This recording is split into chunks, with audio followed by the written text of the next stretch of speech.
Hi there, it's me Finn, and tonight we're going to talk about something that might sound simple at first, but is much harder, much colder, and much sleepier than you'd think. You've heard of kings and queens. You've heard of knights and castles, but have you ever asked what it was like to be the one who cleaned their boots? Or stood behind them quietly, while they dined? Or lit the fires before they even woke up? Tonight we're talking about what it was like to be a servant in the Middle Ages, and not just for a moment, but for a full day. From before the sun even thought about rising, to the moment the castle halls grew quiet and cold again at night. And trust me, you wouldn't last, not even one day. Not because it was too dramatic or horrifying, but because it was so long, so cold, so thankless, so quiet, and yet, strangely fascinating. Let's start by subscribing. Now picture this. The sky is still black when your day begins. There are no clocks in the room. Just a window small and crooked, letting in nothing but the dark. You are already awake. You sleep in the servants' quarters. It's not a room. It's not even quite a bed. Just a narrow wooden bench, with a bit of straw on it. Sometimes, if you're lucky, you have a sack of old rags to cover yourself with. There's a mouse near the wall. You see him every morning. He doesn't bother you. He's just there. You swing your legs over the bench, and your feet hit the cold stone. Your toes curl. No fire has been lit yet. That's your job. The hallway is darker than your room. You don't bring a candle. Candles are expensive. You know that. You've been told 100 times not to waste them. So you move slowly, feeling the wall with your fingers. The stones are wet. Your job right now is simple. Wake the fire. There are 4 fireplaces that need to be started before sunrise. One in the great hall, one in the kitchen, one in the ladies' chamber, and one in the steward's office. You don't have matches. Matches haven't been invented yet. You have flint and steel, and your hands are stiff from the cold. You kneel by the first hearth and blow gently on last night's ashes. There might be a coal still glowing under there. Maybe. You poke gently. Yes, there. A dim red dot. You blow again, and again. Finally a tiny flame dances up. You feed it with straw slowly. It crackles. Then you add a few thin twigs, then a thick stick. You do this in silence. No one speaks yet. When you reach the kitchen, the cook is already there. Her name is Ellen. She's older than you. Her back is bent. She does not say good morning. She just nods. There's a pot on the table. Inside is yesterday's porridge, cold and gray. You'll eat it later. Your next task is to fetch water. The well is outside. The courtyard is muddy. Your shoes are made of thin leather. Water seeps in. You don't complain. You don't speak. You walk to the well. Take the rope, lower the bucket, and listen as it splashes far below. You heave it up. It's heavy. You carry it inside. Your arms ache. You do this again, and again. In the corner of the courtyard, someone is mucking out the stable. You wave. They don't wave back. Everyone's busy. Once the fire is going and the water has been carried in, it's time to clean. The steward's hall needs sweeping. So does the staircase, the chapel, the solar. You take a stiff broom made of bundled twigs, and start brushing dust into piles. Some of the dust isn't dust. It's dried mud from boots, or crumbs, or tiny bits of straw and hay. You sweep it all. Your stomach growls. You haven't eaten yet. You are allowed to eat after the lords and ladies are served. But right now, the table must be set. The main hall smells of old wood and damp wool. Banners hang from the ceiling beams. There are long tables with benches. The silverware is locked away. Only the steward has the key. You carry wooden plates and trenchers. Hard pieces of old bread, used like bowls. You arrange them carefully. If they are uneven, you'll be told, not loudly. Not cruelly, just told. The noble family eats upstairs in the private solar. You don't serve them directly, that's for the higher servants. You assist by carrying things. You hold the doors open. You wait quietly. The food smells good. Stew with herbs. Warm bread. Roasted bird. You breathe in slowly. You do not reach. You do not taste. Back downstairs. Your breakfast is ready. It is the same as always. Porridge, brown bread, maybe a scrap of cheese if someone is generous. You eat quickly. Not because anyone rushes you, just because you have work to do. Now comes laundry. The sheets from the noble family's beds must be taken down and soaked. The washing area is in a cold room, off the kitchen. There's a tub, a wooden board, and a pot of water, heated over the hearth. You pour in some ashes to make soap. Then you scrub. Back and forth, back and forth. The water turns gray. Your fingers turn red. You hang the linens to dry over wooden beams. The wind from the window makes the cloth flap. It's the only sound in the room. You don't really stop working, not for long. If you do stop, you polish something. Metal plates, the base of the candlesticks, the doorknobs. You use a rag and soft wax. Sometimes you are called upstairs. Lady Margaret wants her shoes cleaned. They are soft leather, pale. You brush them gently with a dry cloth. Then you wipe the soles. She doesn't speak to you. You don't expect her to. A child is crying in the nursery. You are not allowed there. Only the nursemaid may go. The sky outside turns gray, then bright, then gray again. The weather always shifts. You hear rain, then you see it sliding down the windows. The steward comes to inspect the great hall. He frowns at a spot on the floor. You kneel and scrub it. He doesn't thank you. That's fine. You don't work for praise. You work because it's your place. Later someone spills a jug of wine. You mop it up. The cloth smells sweet and sour. Your hands are sticky. The day wears on, but not quickly. There is no bell to mark the hour, just the slow change of light and the growing ache in your feet. When it's time for the evening meal, you help again. Carry plates, hold doors, wipe hands, sweep up crumbs. Dogs sit by the fire, waiting for bones. You don't pet them, they belong to the master. After dinner, the candles are lit. It's your job to trim the wicks. You walk through the hall with small scissors, cutting blackened ends. Wax drips on your fingers. You rub it off. Then you gather the drippings and melt them later to reuse. Eventually, people begin to go to sleep. You are not done yet. The fires must be banked. You take the iron poker and push ashes over the glowing coals, smothering the flame without killing the heat. This will help it last until morning. You do this in the kitchen, the hall, the chambers. Then you lock the doors, bolt the shutters. The castle is quiet now, deeply quiet. You return to your bench. The mouse is there again. You lie down. You cover yourself with the sack of rags. You do not think. You are too tired. You do not dream, and in just a few short hours, you will do it all again. The rags you sleep under are stiff with old dust and a little damp from your breath. There's a faint sound from the corridor, a thump, then nothing. The mouse is gone. You sit up slowly. Your shoulders hurt. Your fingers are sore from the soap ashes. But there's no time to think about any of that. Your day is starting again. You press your feet to the cold stone floor. It's darker than yesterday morning. It must be cloudy outside. You feel your way down the hallway. No candle again. No torch. Just your hand against the stone. And the smell of old damp wood.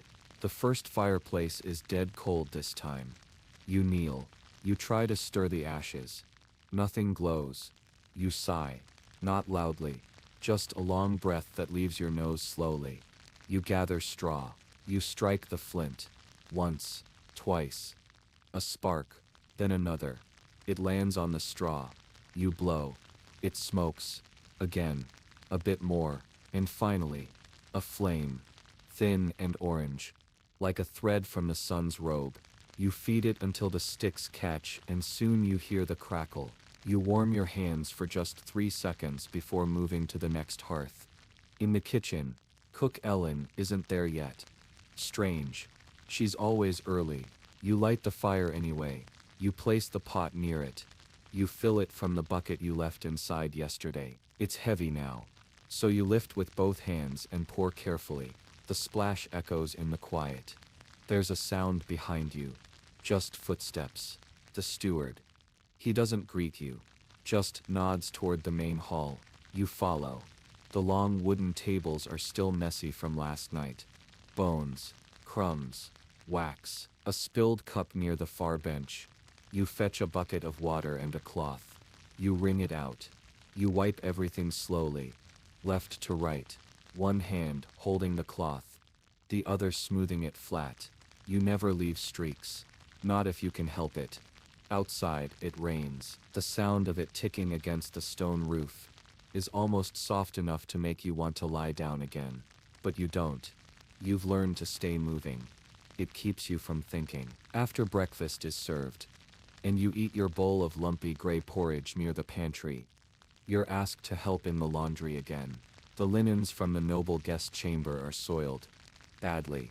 There's talk in whispers that someone was sick. A noblewoman. A cough. Maybe a fever. You're told not to speak of it. You carry the sheets carefully. They're heavy when wet. They smell of wine and sweat. And something else you can't name. In the washroom, another servant named Annis is already scrubbing. She doesn't speak either. You both work with your heads down, lifting and twisting the cloth, then dragging it across the board. The water is warm, but your fingers are cold. One of your nails is cracked. You ignore it. The room grows foggy with steam. For a moment it feels safe, quiet, like a small cave made of cloth and breath. Later, you're sent to polish the brass candlesticks in the chapel. You like this job. It's quiet. The chapel is small with wooden pews and stone floors. The windows are narrow and high, letting in only thin gray light. You kneel at the altar. The candlesticks are dull with soot and wax. You take the soft cloth and begin to rub in circles. 1, 2, 3, over and over. Your mind starts to drift. You think about the words the priest said yesterday. About heaven. About patience. About stillness. You wonder what it means to be still when you are never still. But then you shake your head slightly. You focus on the brass. There is always more to clean. In the afternoon, something strange happens. A group of travelers arrives. Not nobles but wealthy merchants. Their coats are trimmed with fur. Their boots shine with polish. They speak loudly. Too loudly for a castle this quiet. One of them laughs in a way that bounces off the stone walls like thunder. You are told to prepare the guest quarters. You hurry upstairs and light the hearth there. You open the window slightly to air out the space. You fluff the straw mattress.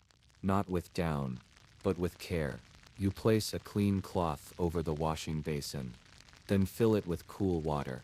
You even add a tiny sprig of rosemary from the kitchen. Cook Ellen gave it to you with a nod. She still didn't say anything, but the gesture felt kind. When the guests arrive at the quarters, you bow your head and move out of the way. They don't look at you. One of them smells of cloves and lead. You clean the hallway again. The steward appears. He hands you a list. Supplies needed for the next market day. You are to deliver it to the gatekeeper. The paper is damp from his fingers. As you walk through the outer corridor toward the castle gate, you notice the sky has darkened again. It's only mid-afternoon, but it feels like twilight. The gatekeeper is sitting on a stool. He looks tired. His hood is patched and damp. You hand him the list. He nods. Says nothing. You head back inside. You find yourself in the kitchen again. Not by instruction, but by habit. Cook Ellen is cutting onions. She motions with her head toward a basket. Potatoes. You wash them, then peel. The skins are thin. You do not waste much. The fire is steady now. It smells of meat and smoke. You breathe it in, gently. There is a moment when the kitchen feels the rain tapping, the fire popping, the slow rhythm of the knife, the heavy pot bubbling. Ellen places a small cup in front of you. Broth. You glance up, surprised. She nods again. Just once. You sip it. It's warm. Peppery. A little salty. It spreads through your chest like a soft flame. You almost smile. You don't thank her. Not because you're ungrateful, but because that would break the moment. The steward comes in. He speaks to Ellen. Not you.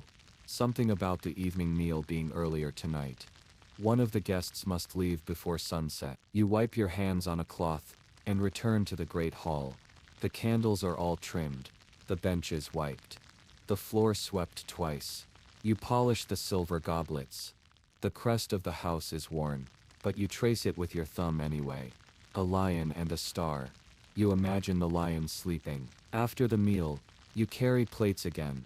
Not too high, not too many at once. Just one or two. Back and forth. In silence. There's a dropped spoon. You pick it up.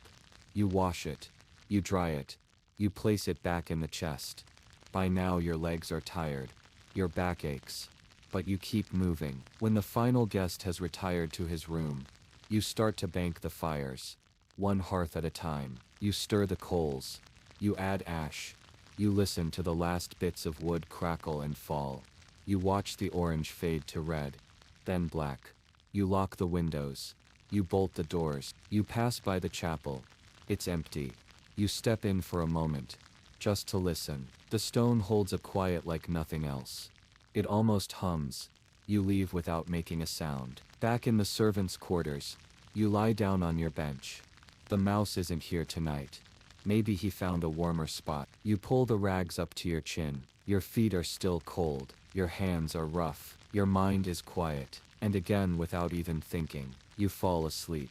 You wake before the sound of bells. Not from noise, just from habit. It's still dark. There's a strange stillness in the room. The kind of stillness that makes you wonder if everyone else has vanished. The kind of quiet that feels like a blanket. You sit up slowly. The cloth on your shoulders sticks to your skin a little damp with sweat. The fire in the main hall must have gone out early last night. You hear no wind, no rain. The air is thick with the scent of stone, ash and something metallic. Your feet hit the floor, cold again, but you notice something new.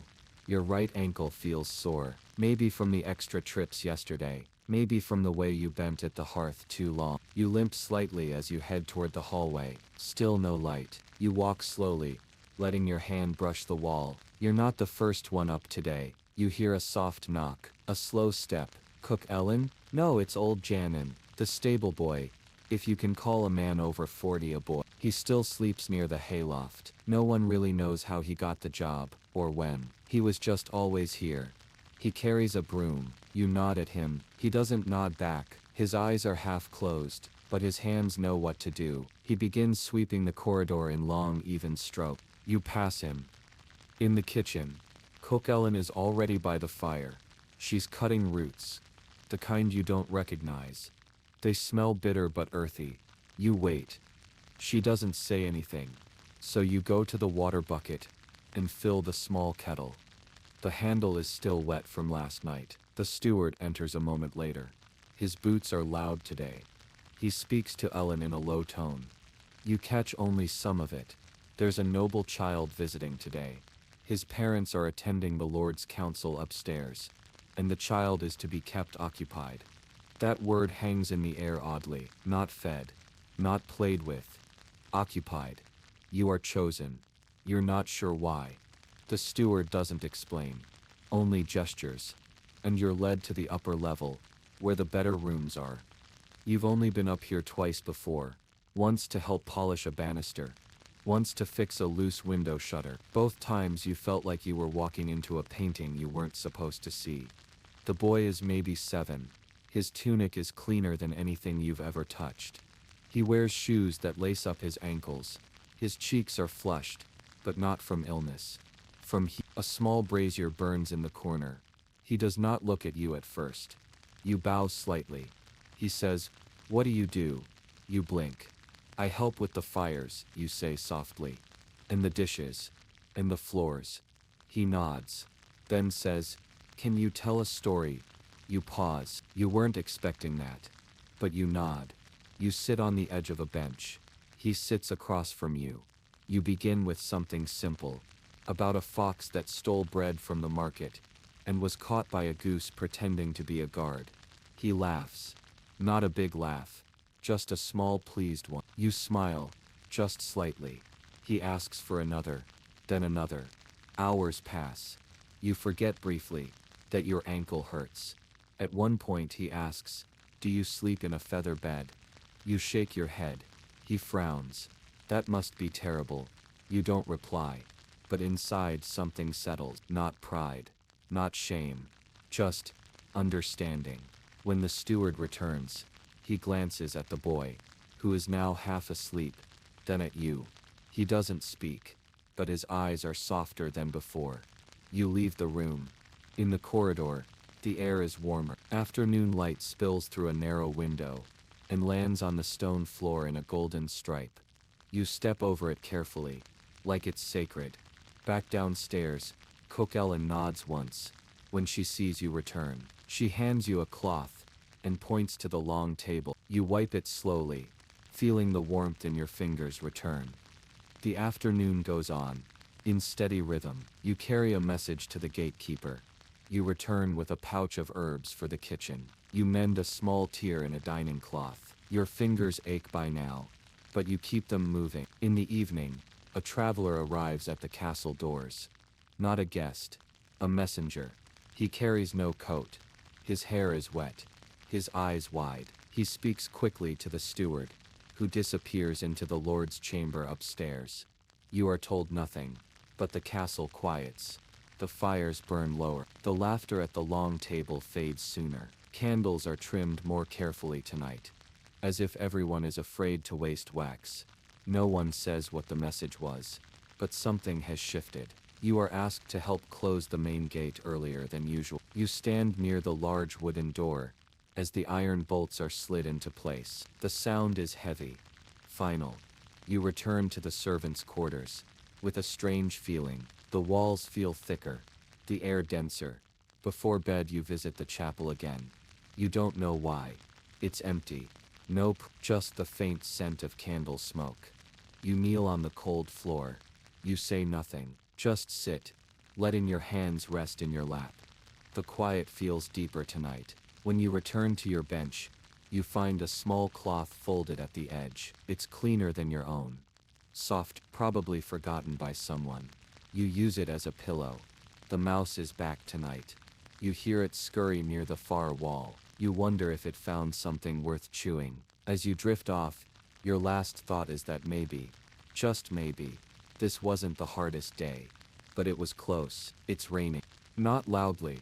Just a steady, soft sound against the wooden shutters. A sound like someone whispering secrets in an empty room. You open your eyes slowly. Your ankle still aches, but less than yesterday. The cloth you found, still under your head, feels warm from sleep. You fold it, place it behind the bench quietly, and sit up. The other servants are slower to rise today. The rain seems to make everyone slower, even the rats. You tie your tunic, wrap the belt twice instead of once. It feels more secure that way, and head toward the hallway. Your steps echo differently when the air is damp, softer. In the kitchen, Cook Ellen is boiling something pale. A porridge maybe. You hope it's oats. It isn't. She hands you a bowl. It smells like barley and boiled onions. You eat without speaking. She watches the pot with eyes that have seen too many rains. Like this one. Then the steward arrives. He doesn't usually come in this early. His shoes are wet. That alone tells you something. Nobles don't like wet shoes. He points toward the entrance hall. Torch sconces, he says quietly. You nod. The hallway is dim. Your fingers move across the walls to feel where each sconce sits. You carry fresh torches from the storage room. Relight the ones burned low, and scrape old wax from the holders. Your fingers are coated in ash by the time you're done, and just as you place the last torch, you hear it. A faint sound from outside. Not thunder. Voices. The gatekeeper calls out. His voice bounces up the stairwell. Another visitor, but no one's smiling. You find a window and peek out carefully through the lattice. 3 men on horseback. One wears a chain around his neck. Some kind of badge or symbol. Messengers. Royal ones. They speak with the steward near the door. You can't hear the words but you feel them. Serious.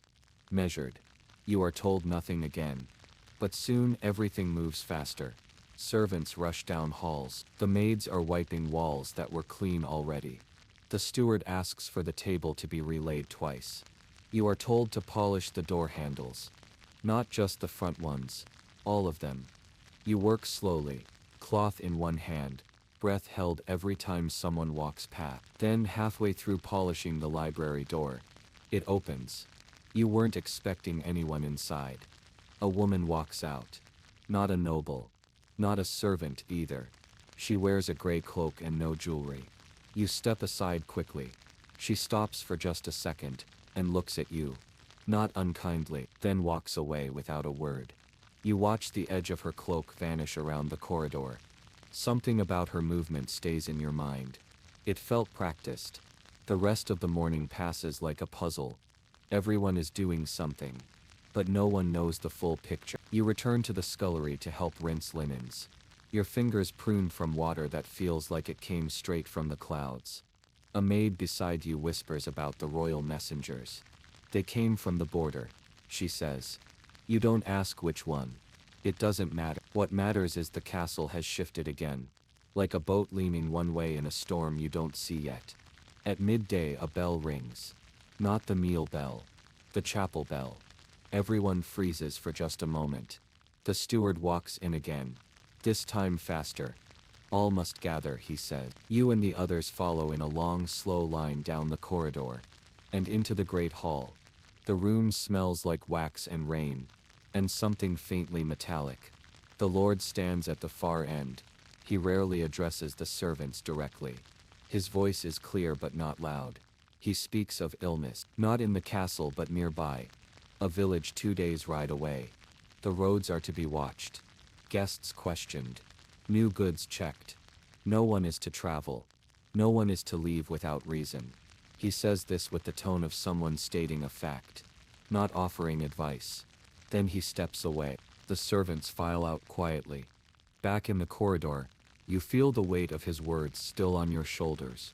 Illness means more than sickness. It means fear, short tempers, long days. You return to the storeroom to count candles. You've never had to count them before, but now the steward insists. You count each stub, each taper, each stubby end too small to hold upright. When you finish, you're sent to help mend a seam in the servant's bench cushion. It's not urgent, but everything feels urgent today. As evening falls, you are sent to the stables. A broken saddle strap needs repair. You walk past the kitchen. The smell of roasting roots is strong tonight. Someone added rosemary, perhaps by accident. At the stable, Janin nods when he sees you. He doesn't speak, just hands you the strap. You sit near the horses. They snort occasionally. One stamps its hoof. Another flicks its ears at nothing. The leather is stiff.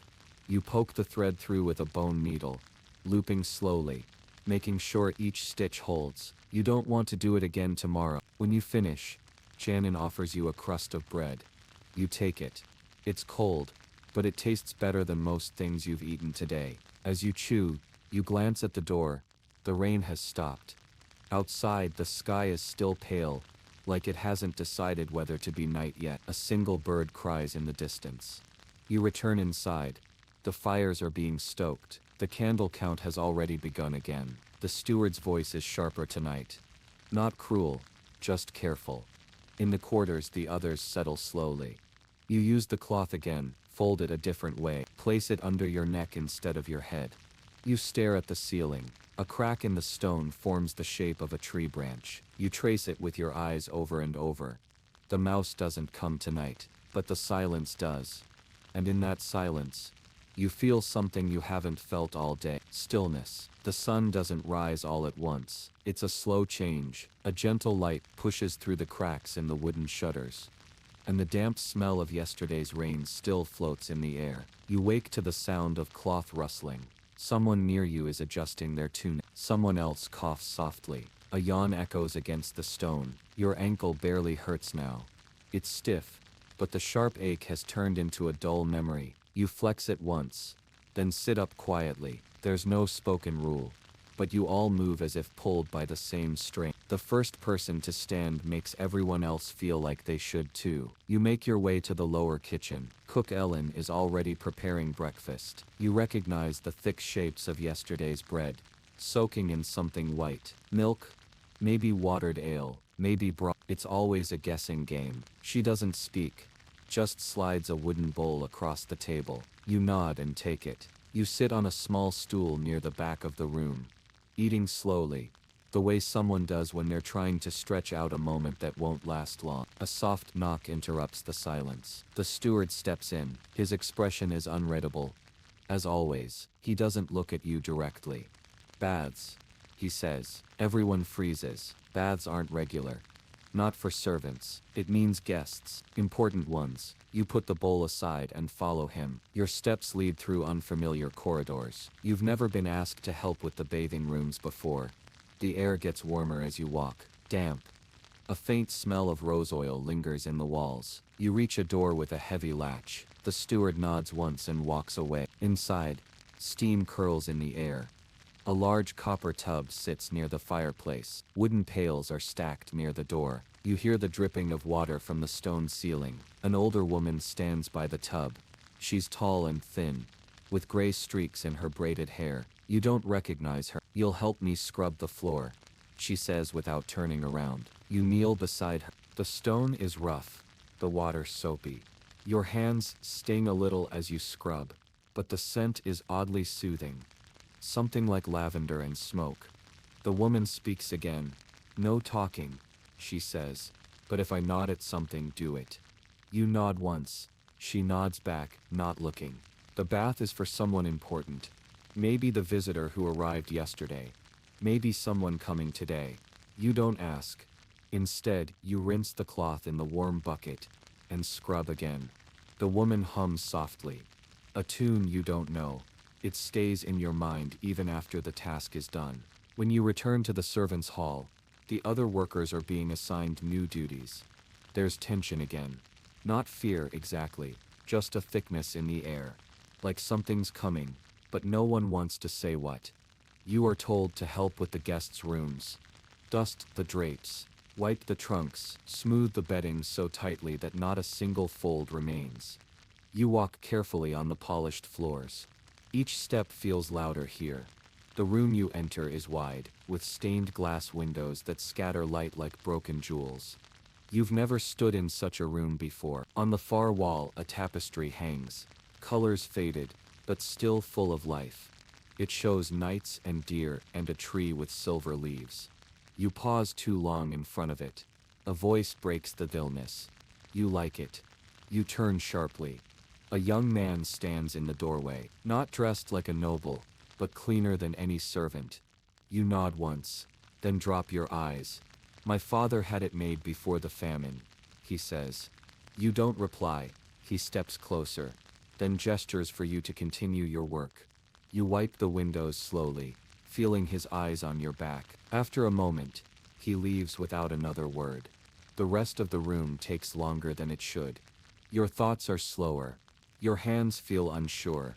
You finish and return to the hallway. The steward meets you there. He looks tired. You're needed in the laundry. You nod. The stairs down to the laundry room are steep, uneven in places. You use your foot carefully on each step. The room is hot, full of steam. A large stone basin is filled with wet linens. A woman named Magda gestures you over. She's older, thick arms, sharp eyes. "Take the press," she said. You move toward the wooden press, where sheets are twisted tight to wring out the water. It creaks under your grip. You twist. Wait. Twist again. The sheet slowly gives up its water. Magda talks while she works. "Lord's sister is coming, from the south. That's why she don't like dust, or noise, or meat on Fridays." You nod. The press creaks again. Keep your eyes down when she walks by. She don't like to be stared at. You nod again. Another servant drops a cloth. Magda glares, but says nothing. The rhythm of the laundry presses into your bones. Twist, fold, hang. Twist, fold, hang. By the time you finish, your arms feel like they belong to someone else. Magda hands you a cup of water. You drink it in one swallow. The coolness shocks your throat. She nods toward the stairs. "Go wash. You smell like starch." You make your way to the pump behind the stables. The cold water bites at your skin, but it feels good, real. You scrub your hands and neck, then dry them on the corner of your tunic. The horses blink at you lazily as you pass. Inside, the hall is quiet. The guests have not yet arrived, but the candles are all lit. You return to the kitchen. Cook Ellen is slicing roots into thin circles. She hands you a basket. Mushrooms. From the shed. You head outside. The air is cooler now. The mushroom shed sits near the garden wall, small and damp, full of earthy smells. You reach for the basket on the shelf. Then stop. Something is off. The floor is scattered with dirt. Fresh dirt. And 2 of the sacks near the back are missing. You pause. You don't know what that means. So you do nothing. You grab the mushrooms you were sent for, turn slowly, and close the door behind you. You don't mention the missing sacks to anyone. It's easier that way. Dinner service begins just before dusk.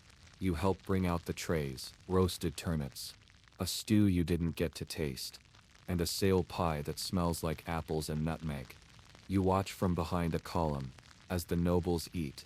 The young man from the tapestry room is there. So is someone new. A woman in gray. Not the same woman you saw yesterday. Someone different. She wears the same kind of cloak though. Your eyes meet for a brief second. She looks away first. The steward signals, and you step back. Later that night, when the guests have gone, and the servants begin scrubbing the floors again, someone finds a knife under the table. Not a big one, just a small blade. Carved handle. It doesn't belong to the castle. The steward pockets it without a word. Everyone keeps working. You return to your pallet in the hall. Your hands smell like soap and brass, and something sweet. You lie down. The cloth under your neck has dried stiff. Still, it's softer than the floor. Outside, the wind moves through the trees. You close your eyes. The tapestry returns to your mind. The silver tree. The deer frozen in mid-leap, and for the first time in days, you imagine the world outside the castle. What lies beyond the hills, beyond the borders, where no steward waits to call your name, where you could breathe without asking.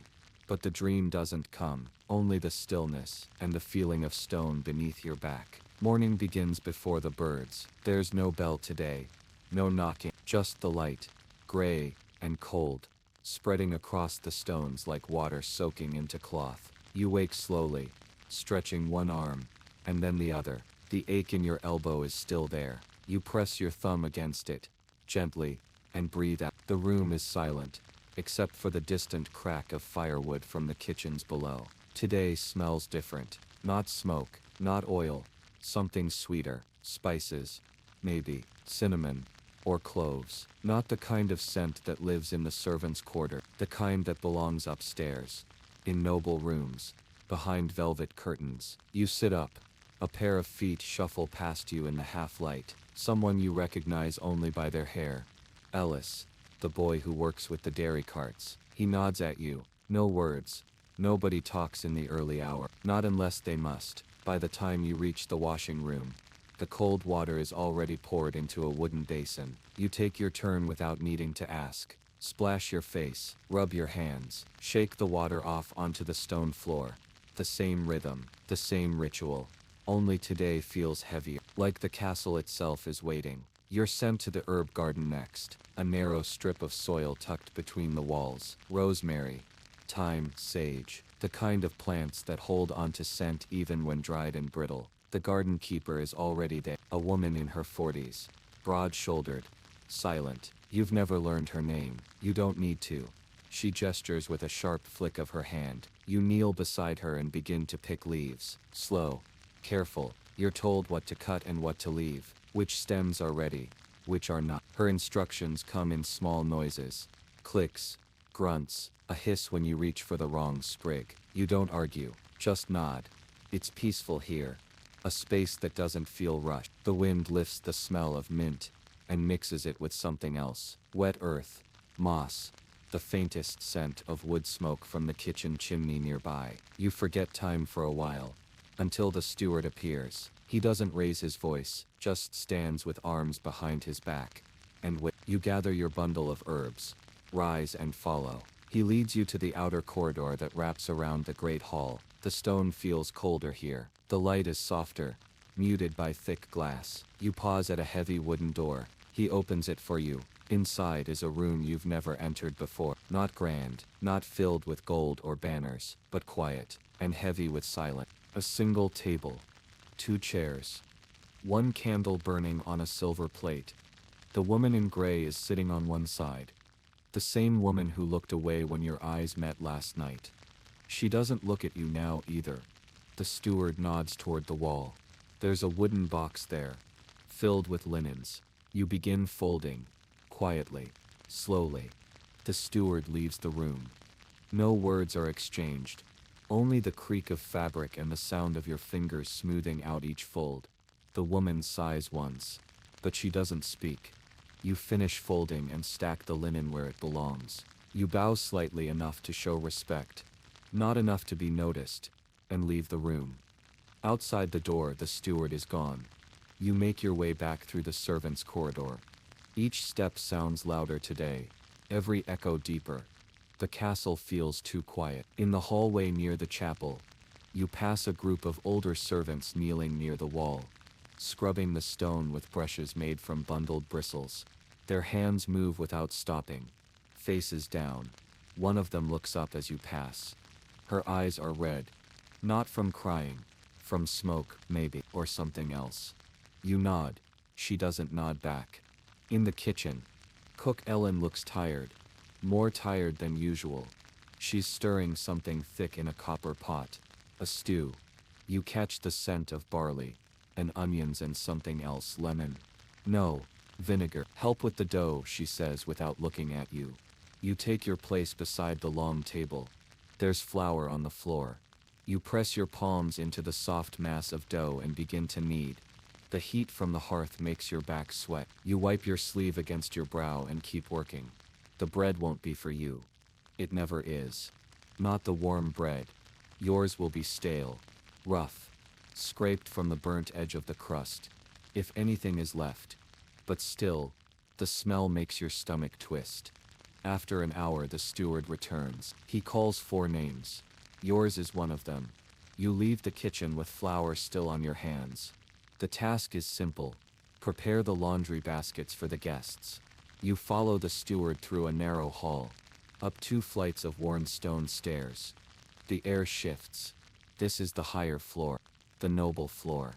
The doors are thicker here, the wood polished, the torches mounted in silver sconces. He stops in front of one door, pushes it open. Inside is a guest room, large and bright. The windows are open. A falcon perches on a wooden rod near the sill, its head covered in a leather hood. You don't ask. You don't look too long. The steward points to a wardrobe. Linens. Sort and place. You move toward it and begin. Inside the wardrobe are tunics, cloaks and small folded garments you've never seen before. You sort them by size, shape, stitching. You fold slowly, making sure the creases are straight. The bird doesn't move, just breathes quietly, feathers rising and falling. Once, you glance toward the window. The trees outside sway gently, a pale sky above them, with clouds moving like slow ships. You keep folding. It takes more than an hour to complete the task. No one speaks to you. No one enters. When you finish, you bow slightly toward the room. You step outside, and find the steward already waiting. He says nothing, just turns. You follow. Down the hall, through another corridor, into the servants' quarters once more. There you're handed a bucket of ash and a small broom. Fireplaces. You begin the slow work of clearing out cold fireplaces from rooms that haven't been used in days. The ash clings to your sleeves. Your nose itches, but you can't stop. In one room, the fire is still smoldering. You wait. Let it cool. Watch the smoke curl upward like a snake. You sit on the stone beside it and rest your eyes for a moment. Just a moment. Your shoulder jerks awake when someone taps it. The steward. Again. No expression on his face. No change in his voice. Time for chapel. You nod. You don't know why. Maybe it's for a guest. Maybe it's for a noble who passed last winter. Maybe someone is being married. Or baptized. Or something worse. You take your place on the back bench, behind the stone column that blocks the altar. The priest speaks in Latin. You don't understand it, but the rhythm is familiar, like water dripping, like the creak of the press. You close your eyes again. Let the sound wash over you. It doesn't matter what's being said, only that you're quiet. Still, when it ends, you don't rise until others do. You follow the line back into the hallway, back into the kitchen, back into your duties. Someone hands you a bucket. This time, it's for the privy. The worst task, always saved for the youngest. You carry it with one hand, trying not to breathe through your nose. The sun outside is already sinking. You dump the waste into the trench behind the stables, using a long stick to stir the pit. Flies buzz near your ears. You shake your head and finish quickly. There's no pride in the work, just the knowledge that someone has to do it. That someone is you. As night returns, so does the silence. You sit in the hallway, beside the small window that faces the garden. You watch the sky change color, blue, then violet, then gray. The wind moves the herbs gently. And somewhere in the distance, a dog barks once, then stops. A candle burns low beside you. You close your eyes for just a moment. You think of the falcon, of the woman in gray, of the missing sacks in the mushroom shed, of the knife under the table, of the silver tree on the tapestry. But mostly, you think of sleep, because sleep is the one thing no one can take from you. Not yet. And if the floor beneath you is cold, if the cloth under your head is rough, if the night never truly darkens because of the fire in the hall, still it is yours. And that for now is enough. The air is damp again. You feel it before your eyes open. A cold that clings to your sleeves, your ankles, the back of your neck. The kind of cold that makes your teeth ache even before you move. You sit up slowly. There's a pale square of light on the stone floor. Early morning sun slipping through a window far above. The walls look the same. The room feels the same. But the rhythm has shifted.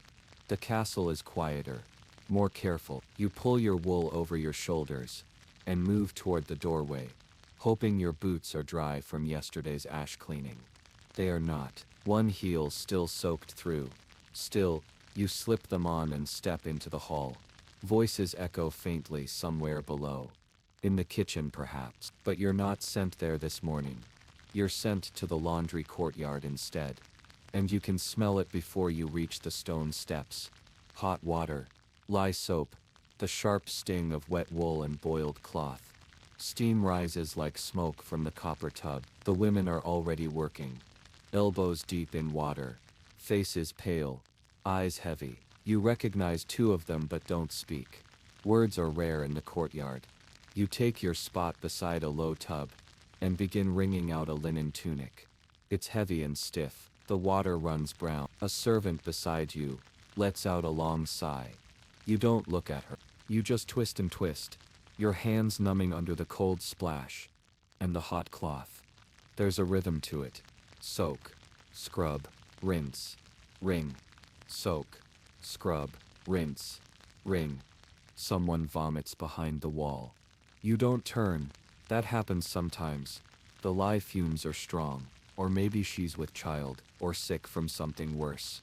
You don't ask. Later, you're sent to the inner courtyard to help hang the linens. It's shaded by stone arches on all sides, but a breeze moves through it, like a slow breath. You lift the wooden pole with your arms outstretched. The wet sheets drag behind you, like sails on a broken ship. Up, over, clamp with a wooden pin. Then again, and again, until your fingers are wrinkled and red, and the tips of your nails are sore. As you work, you notice something odd. A group of horses tied in the west passage. 4, maybe 5. Unfamiliar coats, rich saddles. Visitors. No announcement, no trumpet. Just a quiet arrival. And that means more work. Always. Before you can be sent to your next task, you're pulled aside. A man you've never seen before, tall, with a patch over one eye, speaks to the steward, then gestures toward you. The steward gives a short nod. You're handed a folded piece of cloth and a thin knife. Go to the undercellar. The steward says. Slice the wheels. You know what that means. Cheese. Fine.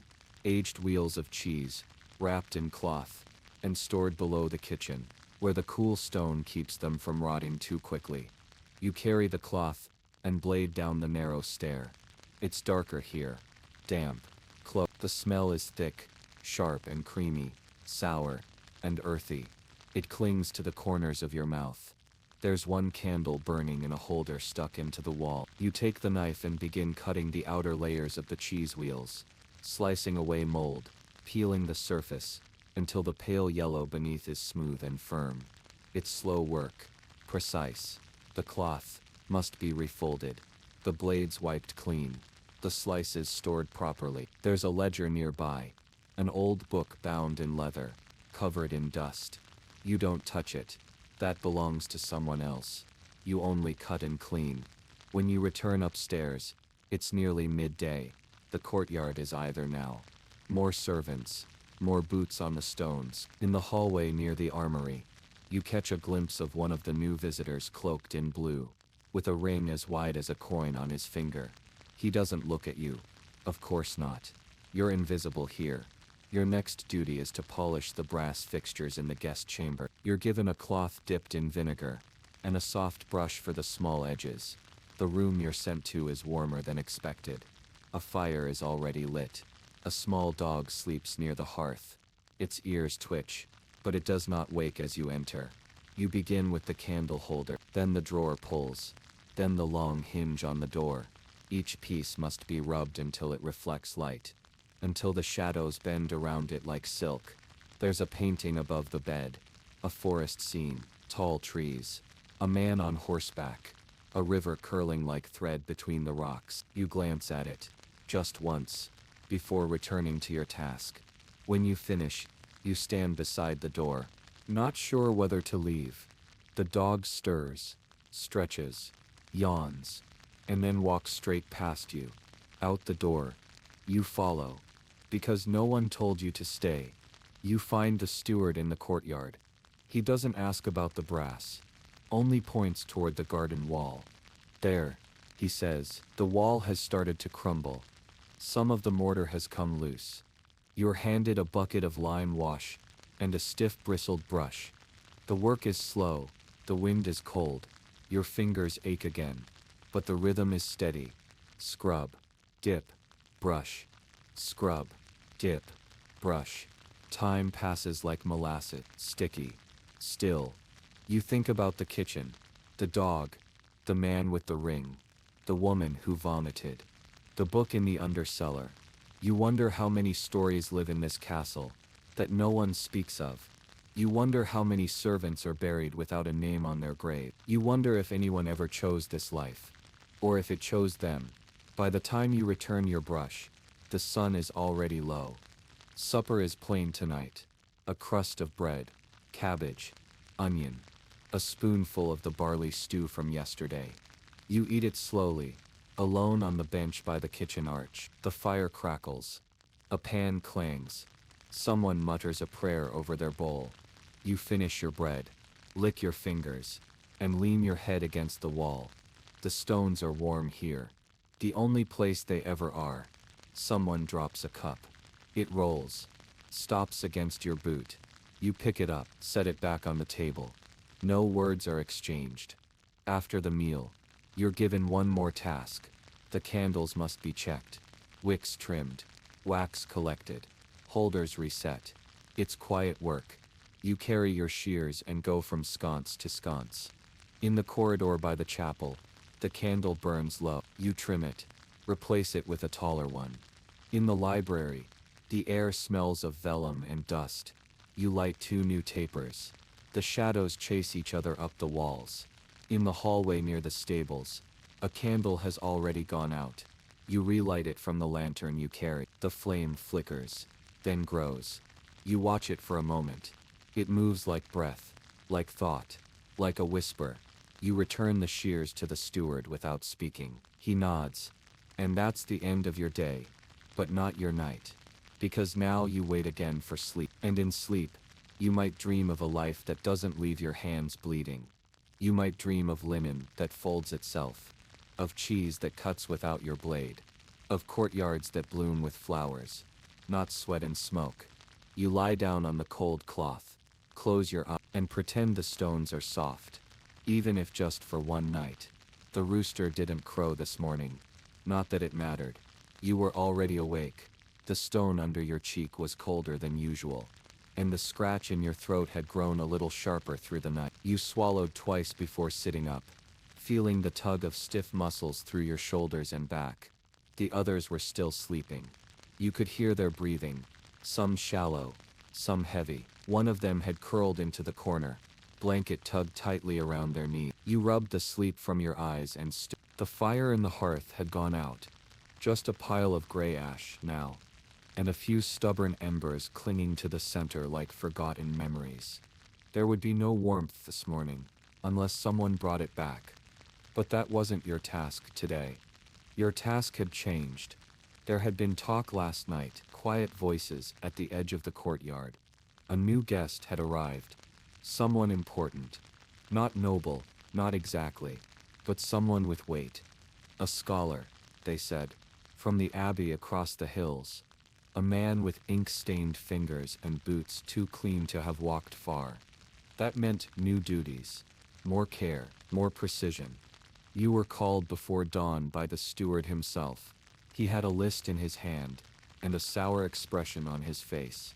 Bring the basin, he told you. Polish the mirror, sweep the hall, and do not speak unless spoken to. You nodded. That was always the answer. Nod. Obey. Wait. The basin was in the storage room, behind the guest chambers. Silver, wide-mouthed, with handles shaped like vines. You polished it with a cloth dipped in wine vinegar, and dried it with an old length of flax linen. It smelled faintly of almonds.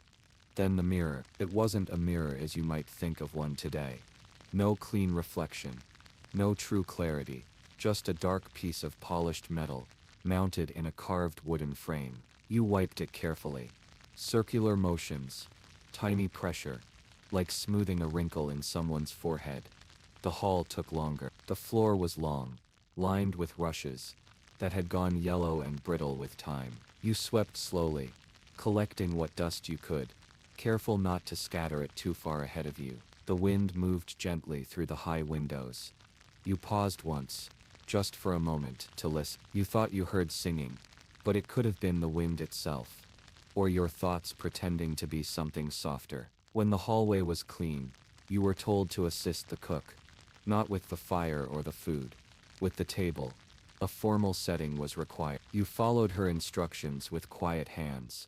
Lay the cloth straight, fold the napkins tight, place the pewter cup precisely to the right.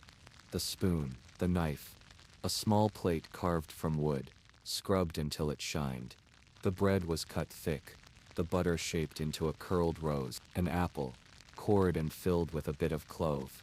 No mistakes, not for guests like these. You looked up just once as the door opened, and the scholar entered. His robe was heavy, lined with something deep blue. His beard was short, curled slightly at the chin. He carried a bundle of rolled parchment under one arm, and wore no gloves, even though the air was cold. He did not look at you. You lowered your eyes. Later, after the meal, you were sent to the scriptorium. Not to write. Never to write. Your hands weren't trained for that. But to carry books, scrolls, baskets of dried ink and sealed wax. The scholar had requested documents from the storage vault, copies of sermons, ledgers of land grants, a map, etched decades ago on sheepskin, that had cracked at the edges. The documents were kept in the side tower, locked away in drawers and boxes. You climbed the steps carefully, each one worn thin in the center from years of footsteps just like yours. Inside the vault, the air was stale.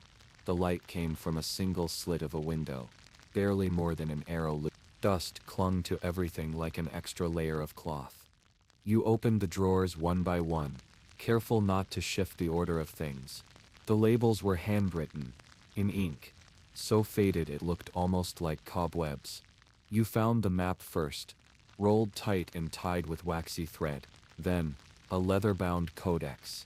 heavy as a stone. Finally, the box of sermons wrapped in linen and lined with wool against damp. You carried them all, slowly, carefully, to the scriptorium. The scholar did not thank you. He just nodded once and began unrolling the scroll. You waited, but were told to leave. The wind was louder now, shaking the wooden frames of the windows. A storm was building, but there was no time to listen. You were called to the kitchen again. This time, not to prepare, but to clean. The meat hooks had to be scrubbed. The cold stones where the butchers worked had to be scrubbed too. You rolled your sleeves and knelt. The blood was dry, dark like rust. You soaked it with warm water and vinegar, then took the stiff bristle brush and worked it into the corners. Your fingers stung again. Your knees ached. You didn't stop. You never do. When the hooks gleamed, the cook inspected them with a squint. "Good," she said, and nothing more. As evening crept into the castle, the light turned gold and gray. You were sent to refill the oil in the lanterns by the west gate. You carried a clay jar of oil and a rag to wipe the glass clean. Each lantern hung high on a hook, just out of reach. You dragged a wooden stool from the corridor and climbed carefully, one by one. You could see the field from the gatehouse, the edge of the tree, the distant line where the forest began. And you wondered again what it would be like to walk that way, to go, to leave. But servants do not dream that way. So you came down from the stool, gathered the rags, and returned to the storeroom. The steward met you there. "You're wanted in the chapel," he said. You didn't ask why. You just nodded. The chapel was empty when you arrived. Only the scholar sat inside, near the altar, with a scroll open on the bench beside him. He didn't look up. You waited by the door, unsure. Then he spoke. "Fetch me the psalter." You paused, just for a breath, then turned. The psalter was kept near the lectern, bound in black leather. You carried it gently, both hands as though it were a child. He took it from you without a word. You stepped back and waited. The candlelight flickered against the stone. He read quietly, lips moving but voice barely above the wind. Time passed. Then he stood, nodded once. "You may go." And so you did. But before you left the chapel, you paused, just for a second. You touched the cold stone of the altar with your fingertips. Not for prayer, not exactly, just to feel it, to remember you were real. You returned to your quarters in silence. The others were already gathered, some sleeping, some whispering, one girl crying softly. Though you couldn't tell why, you lay down, closed your eyes, and listened, to the wind, to the weight of another day, to the memory of the psalter, and the smell of vinegar, and the scratch of dry scroll. And you wondered again what it would feel like to be warm for an entire day. Not just a moment by the hearth, but truly warm, from the inside out. You didn't dream that night. Or if you did, you forgot it by morning. Like so many things, like the names of the books, the face of the scholar, the feeling of the mirror in your hands. You just slept, deep, still, like stone. The morning started quietly. No commands, no clattering footsteps, no sharp voice breaking through the early stillness. You sat up slowly, surprised by the silence. The hearth was still cold, and your blanket felt rough against your skin. But something about the air felt different. Still, you didn't trust it. You stood and dressed quickly. Same tunic, same belt, same shoes with fraying edges that pressed against the base of your toes. Then you waited, for the call, the knock, the sound of your name in that tone that meant "do not delay." But it didn't come. Instead, when you stepped into the corridor, you found the steward standing there already. His hands were folded behind his back, and his mouth was pressed into a flat line. "Follow me," he said. No explanation. You followed, as always, down the long hallway with damp stone and echoing steps, toward the servants' yard behind the kitchens. There, 2 carts stood, packed with bundles, wrapped cloth, dried food, rolled fabrics, and folded linens. A woman was tying twine around a stack of clothes. Two young boys were loading jugs of water into the side baskets. The steward turned to you. "You're going to the river village," he said. The words dropped heavily. You blinked. It wasn't a punishment. Not exactly, but it was far. It meant walking through fields and over ridges. It meant crossing the orchard and following the stone markers until the trees grew thick. It meant being gone all day and returning just before moonrise. If you were lucky, you didn't ask why. You never do. You were given a list. Short, simple words. Deliver the linens. Hand over the bread. Collect the parchment. Return the tools. And do it all before the sun touches the west tower. So you left. You walked beside the cart, your hand resting on the edge, helping to steady it on the uneven road. The wheels squeaked gently with each turn, a rhythm you quickly became used to. The first part of the path led past the grazing fields. Sheep wandered nearby, pulling at the short grass, their wool thick and tangled. You remembered once, helping to shear them, not with blades but to carry the sacks of fleece. You passed the orchard. Apples, small and hard, clung to the trees like forgotten bells. Some had fallen to the ground and lay bruised beneath your feet. The sun climbed slowly, casting light over the tops of the hills. Your shadow stretched behind you, long and quiet. You reached the river village by midday. A cluster of thatched roofs, a small stone chapel, and one narrow dock where two fishing boats rocked gently in the current. You went first to the baker's house. An old man with bent shoulders opened the door and gave you a nod. You handed him the sack of bread, still warm from the earlier batch. He gave you a satchel in return, small slips of parchment, tied with leather cords, receipts, letters, a list of supplies for next month. You tucked them into your pouch and moved on. Next was the weaver's cottage. A low house with smoke curling gently from the chimney. The weaver herself stood outside, her hands red from dye. She pointed to the bundle of linens, and took them from you with a wordless nod. She gave you a small wrapped parcel, in return. Thread dyed in soft greens and browns. You added it to the cart. By now the sun had shifted, and the breeze carried the scent of the river, a soft, clean smell, like wet stones and moss. You paused at the edge of the dock, just for a moment, and looked out across the water. The current was slow. A few birds floated along the surface. You sat on the dock's edge for a breath longer than you should have, your legs hanging just above the water. It felt good, quiet, safe, but not for long. You rose and turned back to the path. There were tools to collect from the cooper, the man who shaped barrels from wood and iron. His hut stood near the woods, just before the path turned back toward the castle. He was waiting, arms crossed beside two crates, one full of chisels, one full of nails. You lifted the first. He lifted the second. Neither of you spoke. The weight was heavier than expected, and your arms ached as you brought them to the cart. He watched, then returned to his workshop without a word. You began the walk back, longer now, harder with the sun lowering and the weight of the tools pressing against the wooden cart frame. You passed under tall trees, their leaves already touched with gold and red. The wind made them whisper. You listened. Every sound was sharp out here. Every twig, every step, every rustle of bird wings in the branches above. You felt for a strange moment, like something was watching, but it passed. Or perhaps it didn't. The road bent again, and the castle came into view, its tall towers and gray stone glowing slightly in the afternoon light. You were nearly home. Your legs were sore.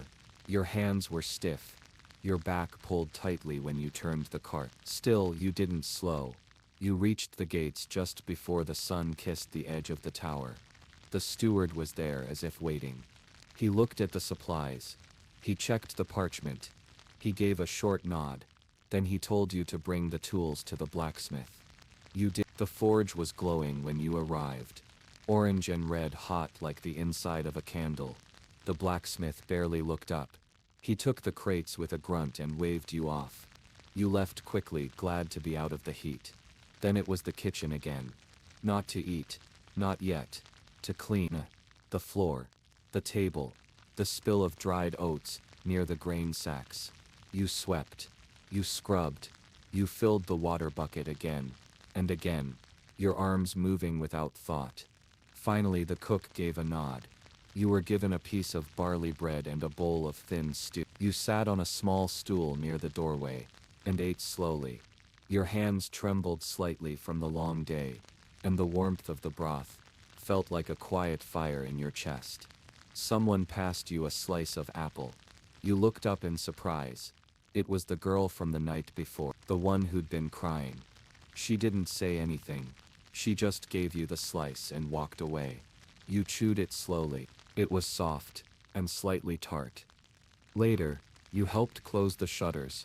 The wind had picked up, and the chill of night was already creeping into the corners of the stone walls. You carried a small lantern back to your room, the flame flickering as you walked. The others were already there. Some asleep, some just watching the candlelight dance across the ceiling. You lay down, pulled your blanket tight, and stared at the ceiling beams above. Your muscles ached, your eyes burned, but you didn't sleep right away. You thought about the dock, the smell of the river, the quiet moment when no one called your name and no one told you to hurry. You thought about the apple slice, and the silence of the cooper, and the birds on the water. You blinked slowly, and drifted, softly, into sleep. The cold came earlier than usual that year. You noticed it the moment your feet touched the stone floor that morning. It was sharper, like it had settled deep in the stones overnight, and crept into your bones as you walked. The fire in the great hearth was nothing more than gray ash, and the candle stubs had burned low, the wax curled like dry petals. No one said anything about the cold. They just moved slower, layered wool over linen, tucked their fingers into their sleeves, wrapped scarves around their necks, if they had one. You had a second tunic, old and faded, but you were grateful for it. The thread at the cuffs was coming loose, but it gave you warmth where it mattered. Today wasn't about the kitchens, or the blacksmith, or even the Lord's laundry. Today was about the stables. You knew this because the stable master was standing in the doorway of the servant quarters before dawn, his boots leaving muddy prints on the stone, his breath steaming like smoke in the air. "Need hands," he said, short and firm. You, and you. You were one of the yous. You followed. The stables were already loud before you arrived. Horses snorting, stamping, metal bits clinking against wooden stalls. The smell was thick. Not awful, just dense. Straw sweat, leather and the sour edge of manure. You'd been in the stables before but not often. It wasn't your usual place. There were 3 horses to feed, 4 stalls to muck out, and a cart that needed loading. It began immediately. You gathered armfuls of hay, carried buckets of oats. The horses watched you with wide glassy eyes. One of them pawed the ground as you approached, and you paused, steadying yourself, keeping your breath low and calm. They were strong, tall creatures, beautiful in a way, but they didn't trust easily, and neither did you. The stable master watched from a corner, arms folded, saying You started with the smallest stall. It took longer than expected. You scraped the straw into a pile, added it to the muck cart, and laid down fresh bedding. Your back ached quickly. The weight of the shovel, the twist of your spine each time you lift. There were no words exchanged between you and the others. Just the soft thud of boots on packed dirt. The rustle of straw. The horses shifted now and then. One of them nickered softly. You liked that sound. Calm. Low. Like a sigh in the throat of a giant. After the stalls were cleaned, you were told to brush the coats. The stable master handed you a stiff bristled brush, and you approached the bay gelding first. You started at the neck, moving gently, carefully. Dust rose from the coat in small clouds. You brushed down the side, over the ribs, down the leg. The horse turned its head and snorted softly against your shoulder. You didn't flinch. You just kept going. It took most of the morning to finish. After that, you helped with the cart, It was to carry firewood from the edge of the forest. Enough for the next week, or so the steward claimed. You followed the cart as it was led out of the gates, wheels creaking slowly over the frozen earth. There was no snow yet, but frost sparkled in the shaded patches of grass, and your breath hung in the air like little clouds that disappeared too fast. At the edge of the woods you waited. The older boys chopped. You gathered. You carried logs and stacked them tightly, trying not to drop them, even as your fingers stiffened in the cold. The air smelled of pine and sap, and damp bark. A crow called overhead, sharp and loud. You glanced up once, watching it pass over the bare trees. By midday, your arms ached, your palms burned, and the back of your neck felt tight from hunching. But the cart was full, and that meant it was time to head back. On the return walk, you kept one hand on the edge of the cart again, this time to feel the warmth of the logs. They held the sun's heat. Just a little. You liked that. The castle gates came into view as the sun began its descent. Once inside, the stable master didn't say thank you. No one did. But he nodded, and that was enough. You were allowed to leave them. You walked slowly back toward the kitchen, hoping for a bowl of something hot. Inside, the fire had been relit. The warmth washed over you like water. You sank into it, quietly, without drawing attention. The cook didn't ask where you'd been. She just handed you a bowl, root stew again, with a bit of onion and a slice of brown bread. You sat on the floor against the wall and ate in silence. Others came and went, some whispering, some too tired to even raise their head. You finished, wiped your hands on the edge of your tunic, and took your bowl to the water basin. Then the steward appeared again. Another task. No rest. Upstairs, he said. You'll help clean. You didn't argue. You followed. The upper floor was warmer but darker. Tapestries on the walls, thick rugs on the floors, shuttered windows letting in only threads of light. You were told to dust. You were given a cloth and a candle. The candle dripped wax as you walked from room to room, brushing at carved wood, iron candle holders, the edges of furniture. There was a strange comfort in it. Just you, the flickering light, and the soft swish of the cloth against the silence. In one room, a large painting hung above a stone hearth. It showed a knight in armor, standing beside a woman with long braided hair. You didn't know who they were. You'd seen the painting before, but today you looked longer. You wondered what it felt like to wear armor, to ride a horse in the open field, to never have to clean another floor again. But the thought passed. You moved on. There were rugs to shake, bedposts to wipe, curtains to draw. When it was done, you returned the cloth to the steward, who didn't speak. He just looked at you for a moment, and then turned away. You descended the stairs slowly. Your legs ached from the stable work, your hands from the logs, your back from the bending. You reached your quarters at last. You didn't light a candle. You just slipped inside, took off your shoes, and crawled beneath the rough blanket.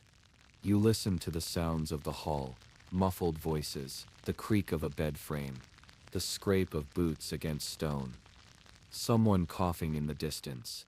You closed your eyes, not to sleep right away, but just to rest, to disappear into the quiet, to let your thoughts drift somewhere warm and far away, somewhere beyond stables and stew, and silence. And eventually they did. The morning began with bells. You heard them before your eyes opened, not loud, not hurried, just a slow toll that echoed down the halls and drifted into the stone bones of the manor. It was Sunday, a day of rest for some, not for you. The bells meant church, and church meant preparation. Even before the first light slipped under the wooden shutter of the servant room. The halls were busy. The steward's footsteps were the first, hard and even. Then the rustle of wool skirts. Then the creak of hinges, doors, shutters being pulled open one by one. The chapel was part of the estate, tucked near the orchard wall, small, old, and cool as a cave inside. It sat in silence, 6 days a week, until Sunday roamed. On Sundays, everything had to be cleaned. Every surface dusted, every candle lit, the floor swept, the benches wiped. You were sent early, broom in hand, alongside a girl with a basket of rushes. Together, without speaking, you worked. The chapel smelled like dry wood and cold stone. The walls were smooth and slightly damp from the night air. And the only window was a tall, narrow slit of colored glass that painted faint reds and greens onto the altar. As you swept, the bristles of the broom caught the old rushes, the broken stems and bits of straw that littered the floor from the last week's visitors. It was slow work, but steady. The girl laid fresh rushes behind you, a quiet swish marking each careful movement of her hand. The priest entered not long after. He didn't say much. He nodded, glanced around, then began his own preparations at the altar. There were linen cloths to lay out, goblets to polish, wax to trim from the candlesticks. You stayed out of his way. Later, more servants arrived, carrying candles, pew cushions, a brass censer. There was even a small cross someone had polished the night before, now gleaming gently in the low light. Every movement had to be quiet, deliberate. You weren't there to be noticed. You were there to make sure everything looked as if no one had touched it at all. By the time the Lord's family entered, the benches were arranged, the candles flickered evenly, the altar glowed. You stood at the very back, barely inside the door. It wasn't your place to sit. You walked. The sermon was soft-spoken and long. You didn't catch every word, but you knew the rhythm. Sin, obedience, humility, prayer. These were repeated often. The priest spoke as though he were comforting a child in a dark room, calm and careful. His voice echoed gently in the chapel, never harsh, never fast. You let the words pass over you, like water. Not because you weren't listening, but because listening didn't change your place in the world. When the service ended, everyone filed out slowly, the family first, then the steward, then the higher-ranking staff. You waited until the room was nearly empty before you moved. There were candles to snuff, wax to collect, cloths to fold and return. When you finished, the girl with the basket of rushes was still there, standing near the doorway. She looked at you and smiled, just a small curl at the corner of her mouth. You didn't smile back right away, but eventually you did. Afterward, you returned to the kitchen. Sundays meant a special meal, not for you necessarily, but for those above. There would be a roast, some fish, maybe fresh bread, if there had been enough flour in the storeroom. The cook barked instructions quickly. You were told to peel carrots, cut roots, fetch dried herbs from the cool pantry shelf. You worked steadily, and the warmth of the ovens helped ease the chill from the chapel. The smells were stronger today, richer. Roast dripping over the flames, spiced wine warming in a pot, a wheel of cheese, brought up from the cellar, cut into soft wedges. For a moment, you hoped there would be scraps, and sometimes there were, but never first. You helped carry the dishes upstairs, carefully arranged on wide wooden trays. A goose with browned skin and crispy legs, a bowl of lentils cooked with garlic and onion, tiny pies filled with spiced meat. You didn't get to see them eat, but you did hear laughter, soft clinks of goblets, a few slow verses of a song, sung off-key by one of the visiting guests. When you returned to the kitchen, the cook had set aside a bowl for you. Nothing fancy, just barley stew thick and warm. You sat on the stone floor again, back against the wall, knees tucked close. You didn't speak while you ate. Most didn't. The warmth of the food was enough to keep your thoughts quiet. Afterward, you were told to help clean the outer yard. A winter wind had blown dry leaves into the corners near the well, and someone had knocked over a stack of firewood during the morning. You carried a rake, moved slowly through the leaves. They crackled softly with each stroke. You gathered them into a pile near the pigs. One of the pigs snorted loudly and came to the fence, nose twitching. You watched it for a while, watched the way it moved, slow, deliberate, eyes half closed like it was already half asleep. You understood the feeling.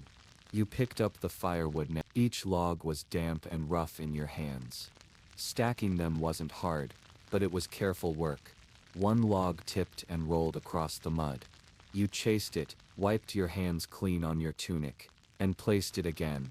By the time the sun had dropped behind the outer wall, the yard was clear. You walked the long way back, through the herb garden, even though the plants were dry and withered for winter. You liked the sound your steps made on the packed dirt path. Soft, patient. Back in the servant quarters, the others were already. One was mending a tear in her sleeve with a needle and pale thread. Another had fallen asleep sitting upright, head resting against the wall. You didn't speak, you just sat on your bed, listened to the room breathing, watched the flicker of candlelight on the stone. And in that moment, you realized there was still a little warmth left in the day, just enough to hold on to before the cold came again. The wind outside grew colder that night. You felt it as you lay in bed, how it found every little crack in the wooden shutters, every gap between the stones. It slipped into the room like a thread of breath, brushing past the rough blanket, pulled up to your chest. You didn't shiver right away. You just listened, to the wind, to the slow breathing of the others nearby, to the occasional creak of wood above beams shifting, as the temperature dropped. Sleep came slowly, not because you weren't tired, you were, but something about Sundays always left your mind unsettled. Not troubled, just still turning. You thought about the chapel, the candlelight, the girl with the rushes. You wondered if the priest ever felt cold inside that thick stone room. You wondered what the Lord prayed for. You wondered what tomorrow would bring. Eventually your eyes closed. The next morning, there was no bell, only a voice in the hallway, a hushed one, but hurried. You sat up, half confused. Then came the sound of boots on the stone floor. Fast ones. Not the steady steps of the steward. Someone else. Something had happened. You rubbed your eyes and stood. No one had shouted. No one had sounded an alarm. But something felt off. Outside your little room, the hallway was already waking. 2 kitchen girls stood by the stairs whispering, hands clasped. One of the older maids was tying her apron as she walked, looking down the hall with tight lips. You didn't ask. You just followed. Down the stairs, into the kitchen. There you found the steward. He didn't yell. He didn't explain. He just said, "Fetch water. As much as you can carry. Heat it, quickly." You didn't question. You went. Buckets, fire, pots. You worked fast but silent. You had never seen the steward like that, tight in the shoulders, eyes flicking around the room as if measuring time. You learned, as you moved between the fireplace and the well, that the Lord's youngest son had fallen ill during the night. Not a fever, something worse. Coughing, they said, but deep, not sharp like a winter cold. Wet, heavy. The priest was already in the bedchamber. So was the healer from the village. No one else was allowed up there. You weren't even told to clean, just to boil water. Again and again, steam filled the kitchen. The air grew thick with it. There was talk of herbs, thyme, sage, marigold, some steeped in the hot water, others tied in bundles, to be hung from the rafters of the sick room. You didn't understand all of it, but you could tell from the cook's face that this was serious. Around noon, you were finally given something else to do, the laundry. Not your usual day, but illness changed everything. Cloth had to be washed, bedding, shirts, rags used to wipe the boy's face. They came down wrapped in bundles, already stained. You carried them to the back of the kitchen, where the washing stones stood. The cold water stung your hands at first, but you got used to it. You always did. You worked with another girl, a quiet one with pale hands and a runny nose. She didn't speak much, but she handed you the soap when you needed it. Together you scrubbed, pressed, rinsed. The rhythm helped. It made the tension in the house easier to bear. Later that afternoon, the steward came down again. His face unreadable. He asked for broth. Clear, hot. You didn't make it. You weren't trusted with the actual cooking, but you helped prepare it, cutting leeks, plucking leaves from thyme, stirring carefully as the water turned fragrant. The broth was carried upstairs by the priest himself. Everyone watched him go, then kept working, because there was always more work. That evening, after the sun had sunk behind the trees, the kitchen finally quieted. The boy was still alive, breathing, sleeping. No worse, no better. The household remained in a kind of waiting stillness. You were told to rest, to be ready for the next day. You lay in bed again that night, the blanket pulled tight around your shoulders. No one spoke. No one had to. The house itself seemed to be holding its breath. You fell asleep thinking of steam, of herbs, of pale faces, and of the wind still whispering outside. In the morning, your duties returned to their usual rhythm, but a little slower, a little softer. No one laughed. No one joked. Breakfast was a quiet affair. The kitchen prepared porridge and ale, but without the usual chatter. You were sent to sweep the lower hall, then to refill the kitchen's flour sack from the grain shed. You walked through the garden path as the frost crunched gently underfoot. The sky was pale, washed of color, as if the world had decided to pause. Inside the grain shed, it was quiet and cool. The flour sack was heavy, but you lifted it one handful at a time, scooping the white powder into the kitchen bin. A thin cloud of flour floated in the air, softening the sunlight through the door. You stood for a moment, just watching the dust shimmer. There was a strange kind of peace in it. You returned to the kitchen, where the cook was kneading bread. He didn't look up, but he said, "They say the boys slept through the night." You didn't respond. You didn't know what to say. Sometimes silence was an answer. You were sent next to polish the hallway sconces, brass ones, smudged with You worked carefully, rubbing the soft cloth over each curve until it gleamed again. You liked this task. It was quiet, simple. You could lose yourself in the rhythm. The hallway was warm from the fireplaces. You could hear faint footsteps from the floor above, but no voices. Later, as evening approached, a bell was rung. Not the church bell, a small one, from the upstairs parlor. It meant the family wanted tea. Not many knew what tea truly was, only that the Lord's wife had learned of it from a traveling cousin. It wasn't tea like today, more like an infusion. Steeped mint, wild flowers, sometimes even dried orange peel. When a merchant passed through, you were told to prepare the tray, a silver one, polished. The cups were small and delicate. You wiped each one carefully, then carried the tray upstairs with both hands. You weren't to speak, just to knock. A maid answered, and took the tray. You caught only a glimpse inside. The lady sitting on a cushioned bench, hands folded, eyes distant. The air smelled of lavender.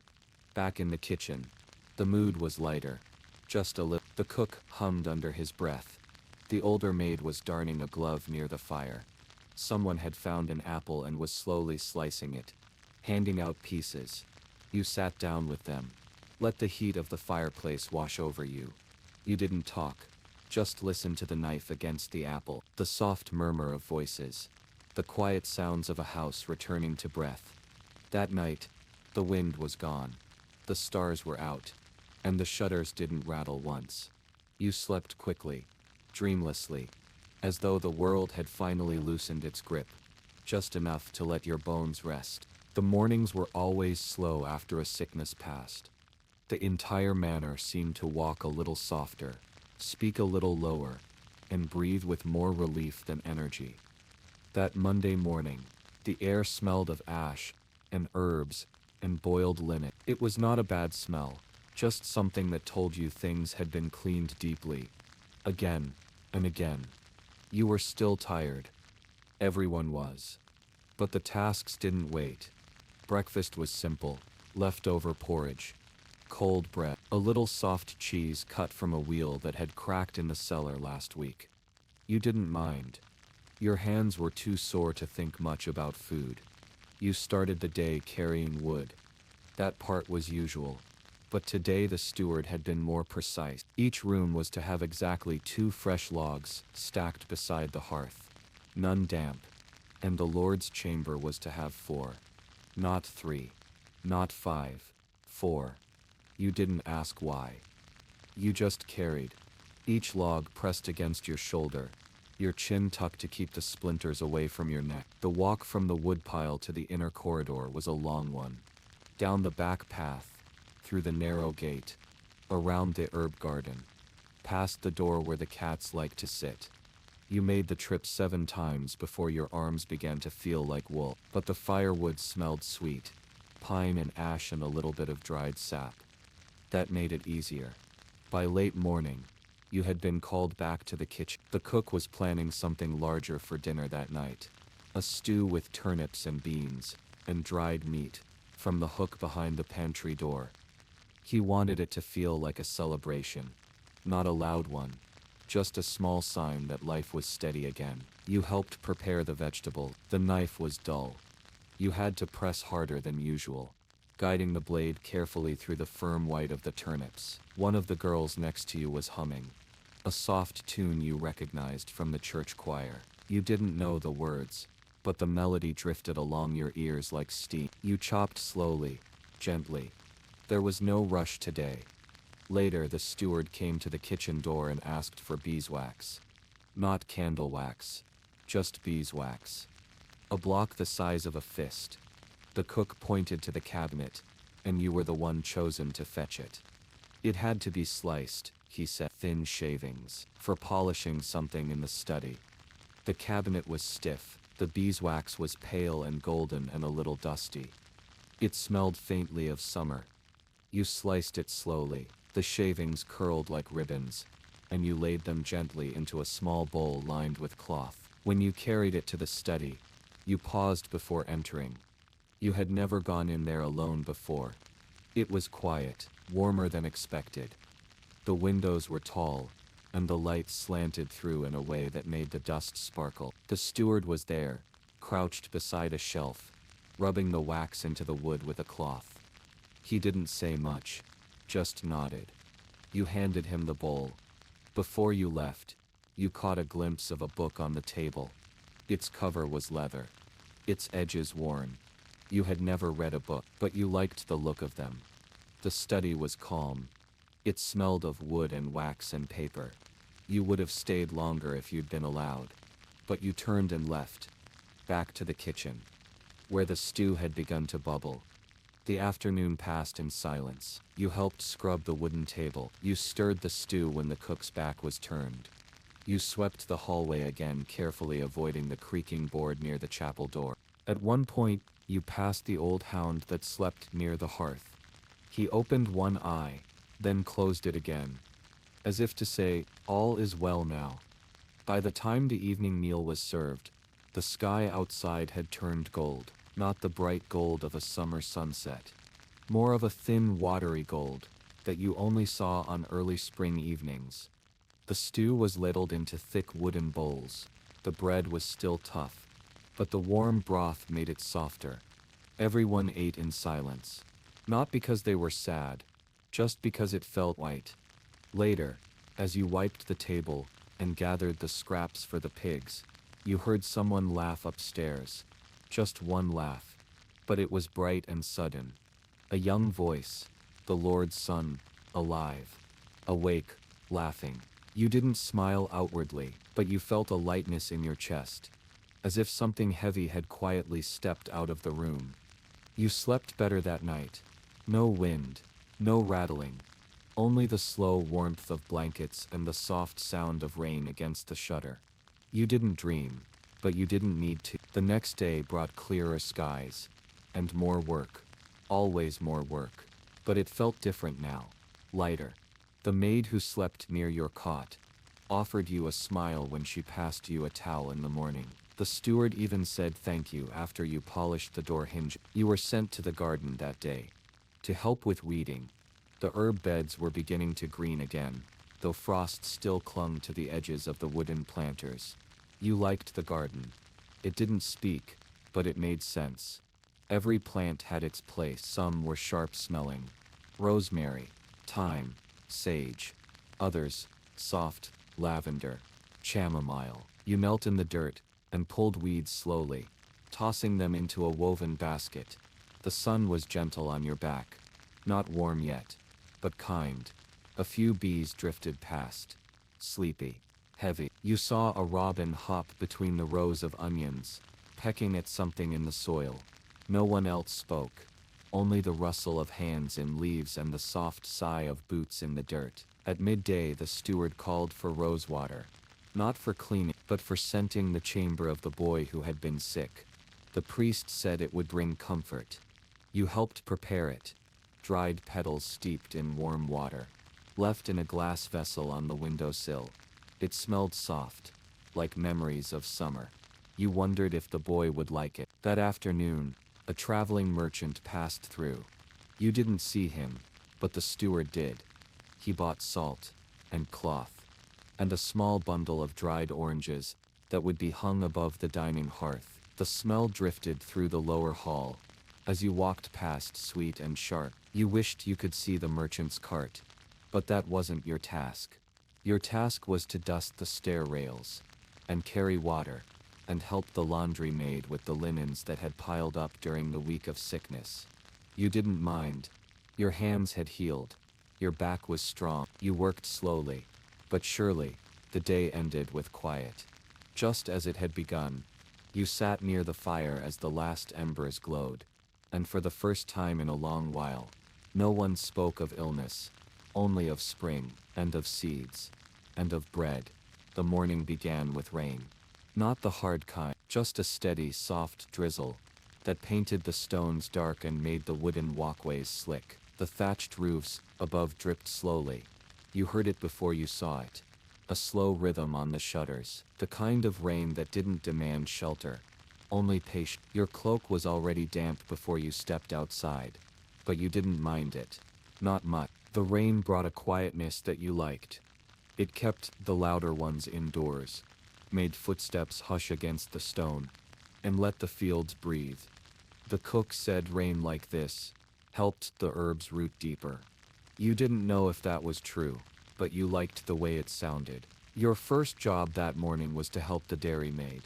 She had fallen sick last week, and though she'd recovered, she was still slower than before. You walked to the cowshed behind the herb garden. The cows were quiet, their warm breath rising like fog in the cool morning. You didn't speak as you helped, just held the bucket steady, while she milked. The smell of the shed was strong, earthy, sweet in a way that only wet straw could be. One of the calves nudged your arm while you worked. Its nose was cold and soft. When the pails were full, you carried them one by one across the back path toward the kitchen, being careful not to slip on the slick stones.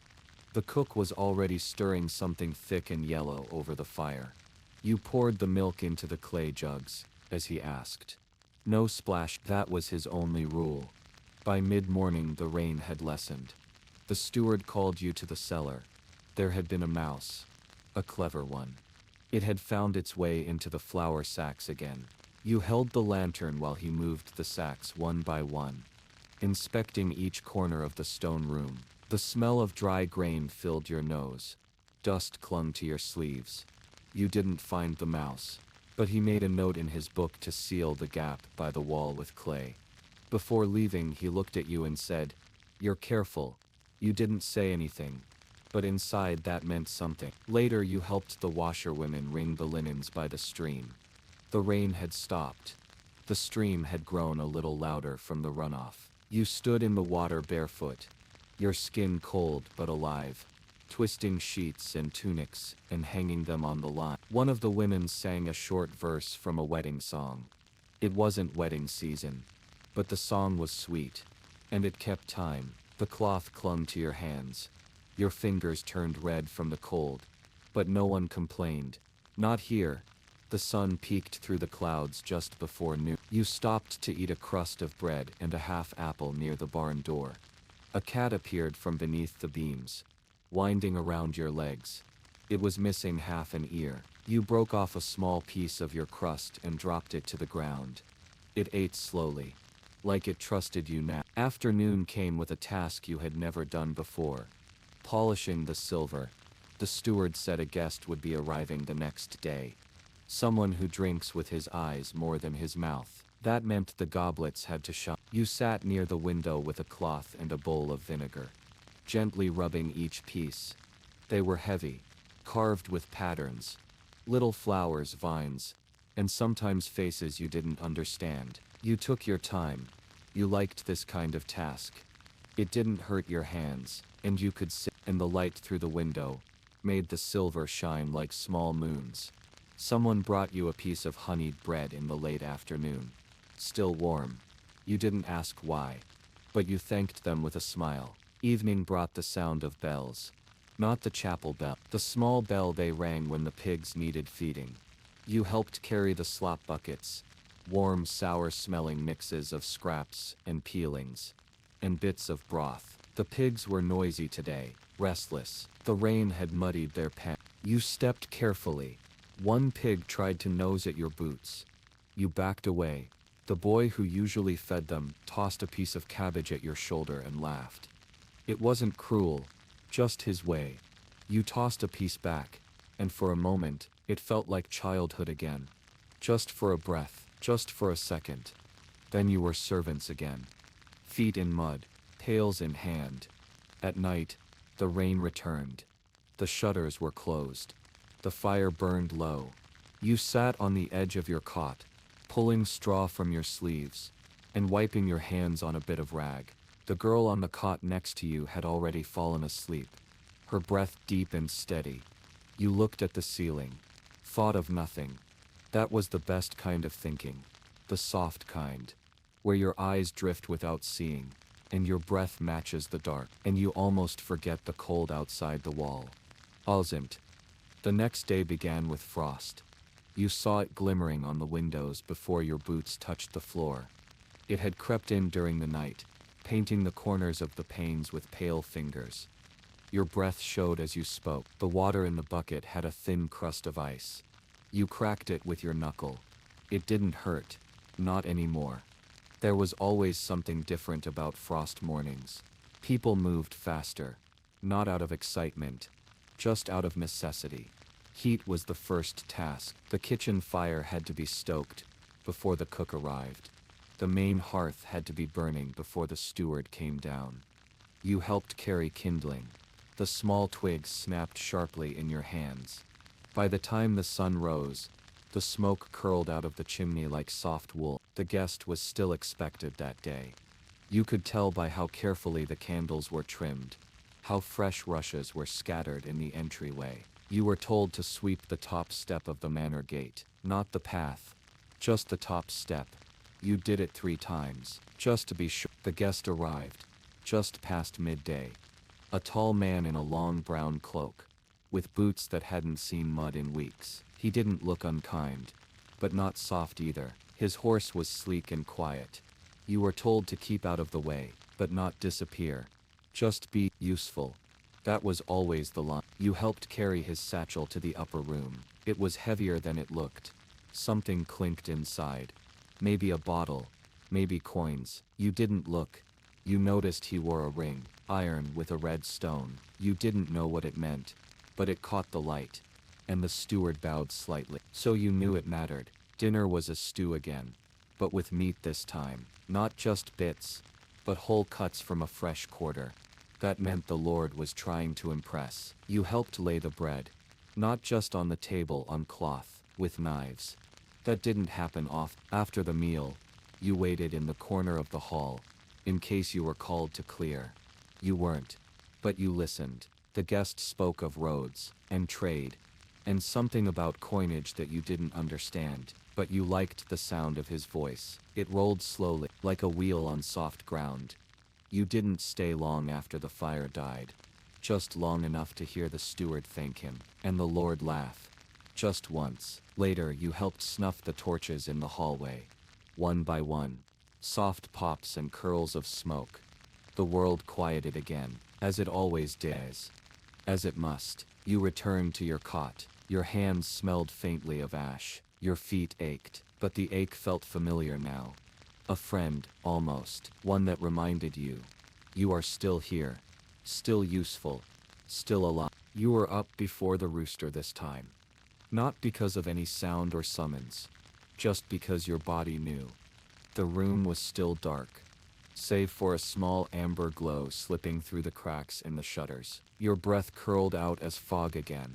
A little less than yesterday, but enough to tell you the frost was still there, lingering on the grass outside. The guest was still in the manor, and everything today needed to be just as careful as the day before. You slid from the cot and into your boots, in one smooth motion. Your tunic was already folded near your head, warm from the breath of your sleeping body. You didn't wake the girl next to you. She'd been up late tending to the beeswax candles that had to be redipped. You tiptoed out. The hallway had a slight warmth, the kind that meant the embers in the great hearth had held through the night. That made your job easier. No kindling, no coaxing the coals. Just a few careful breaths into the glow, and it came alive again. You stayed with the fire for a moment, watching it, letting it crackle back to life. It felt like company. It always did. The kitchen was already half awake. The baker's boy had started the dough, flour covering his apron like snow. He didn't say much. He rarely did. You knew him as Jace, though you weren't sure if that was his name or just the syllable people shouted when he dropped things. Today, he hadn't dropped anything. You offered to stoke the oven. He handed you a flat shovel and nodded. A gesture of quiet trust. The bricks of the oven were still warm from the previous day. You fed the fire slowly. Let it grow without rushing. The warmth wrapped around your face and arms like a cloak. By the time the cook arrived, the kitchen was filled with the smell of yeast and wood smoke. And something else. Dried rosemary. Maybe. The cook gave a nod, which for him was a full sentence. Then came the laundry. A barrel of linens waited by the back door, heavy with gray water from the night. It needed to be poured into the stream, away from where people filled their jugs. You balanced the wooden pail on your hip, and made the slow, careful walk down the path. The stream was running stronger today. It had eaten away some of the frost. You poured out the water and watched it swirl into the current, carrying with it the dirt of the manor. The stream always knew how to clean what you couldn't. You paused there for a moment, letting the breeze kiss your cheeks, letting the hush of flowing water calm you. When you turned back, the sky was turning blue. Not bright, but hopeful. Mid-morning brought something different. A delivery, a cart drawn by 2 tired mules, creaking slowly up the muddy path. On the cart were 4 wooden crates, sealed with wax and twine. You were called to help unload. The steward stood nearby with a ledger and a tight expression, checking items one by one. You lifted a crate with another servant. It was heavier than it looked. Inside, dried fish, wrapped in salt cloth. Another held bundles of wax-dipped parchment. You didn't know what the waxed ones were for, but you stacked them carefully in the cellar, far from the damp wall. The guest was watching from the upper window. You saw him briefly, as you turned from the cart. His eyes didn't follow you, and that was enough to make your posture straighter as you walked. Back in the great hall, the lord and the guest were seated with their heads close together. There were scrolls now, and a map you hadn't seen before, spread flat on the table and held down with stones. You weren't told to clean anything, just to refill the candles and then wait by the door. You listened again. Trade routes, tithes, salt taxes, and something about a nearby bridge being rebuilt. You didn't know the places they named, but the words were thick and careful, and the fire made their shadows dance across the map like travelers. You stayed still until the bell rang for the midday meal. That was your cue. Remove the map, roll the scrolls, set out the trencher boards and cups. You worked quickly, silently. Your fingers moved from habit now. They didn't hesitate, and you didn't spill even a drop when pouring the guests' wine. That mattered. You were dismissed with a single nod, and you stepped back into the shadows of the hall, vanishing like smoke. The rest of the day passed in half-light. Clouds came in again. The wind picked up slightly, rustling the dried vines on the manor wall. You were sent to the henhouse to gather eggs. The hens were jumpy. Maybe because of the wind, maybe because of a fox that had been sniffing nearby earlier in the week. You spoke softly to them, like the old farmhand used to. It worked. Mostly. Only one pecked at your fingers. You smiled. That was almost a win. Back in the pantry, you wiped each egg clean with a damp cloth, inspecting them for cracks before placing them in a basket lined with hay. The basket was then placed in the cold corner of the cellar, away from the salted meat. There was an order to everything. Even if you didn't always know why, you trusted it. It made life easier that way. Evening came with more candle work. The wax had run low. You were given a bundle of stubs and a pot to melt them down, shaping them into new tapers using the same dipped method you'd watched the others do. It was slower than you expected, but oddly calming. Dip, cool, dip again, and slowly, the wick thickened into something that could light a night.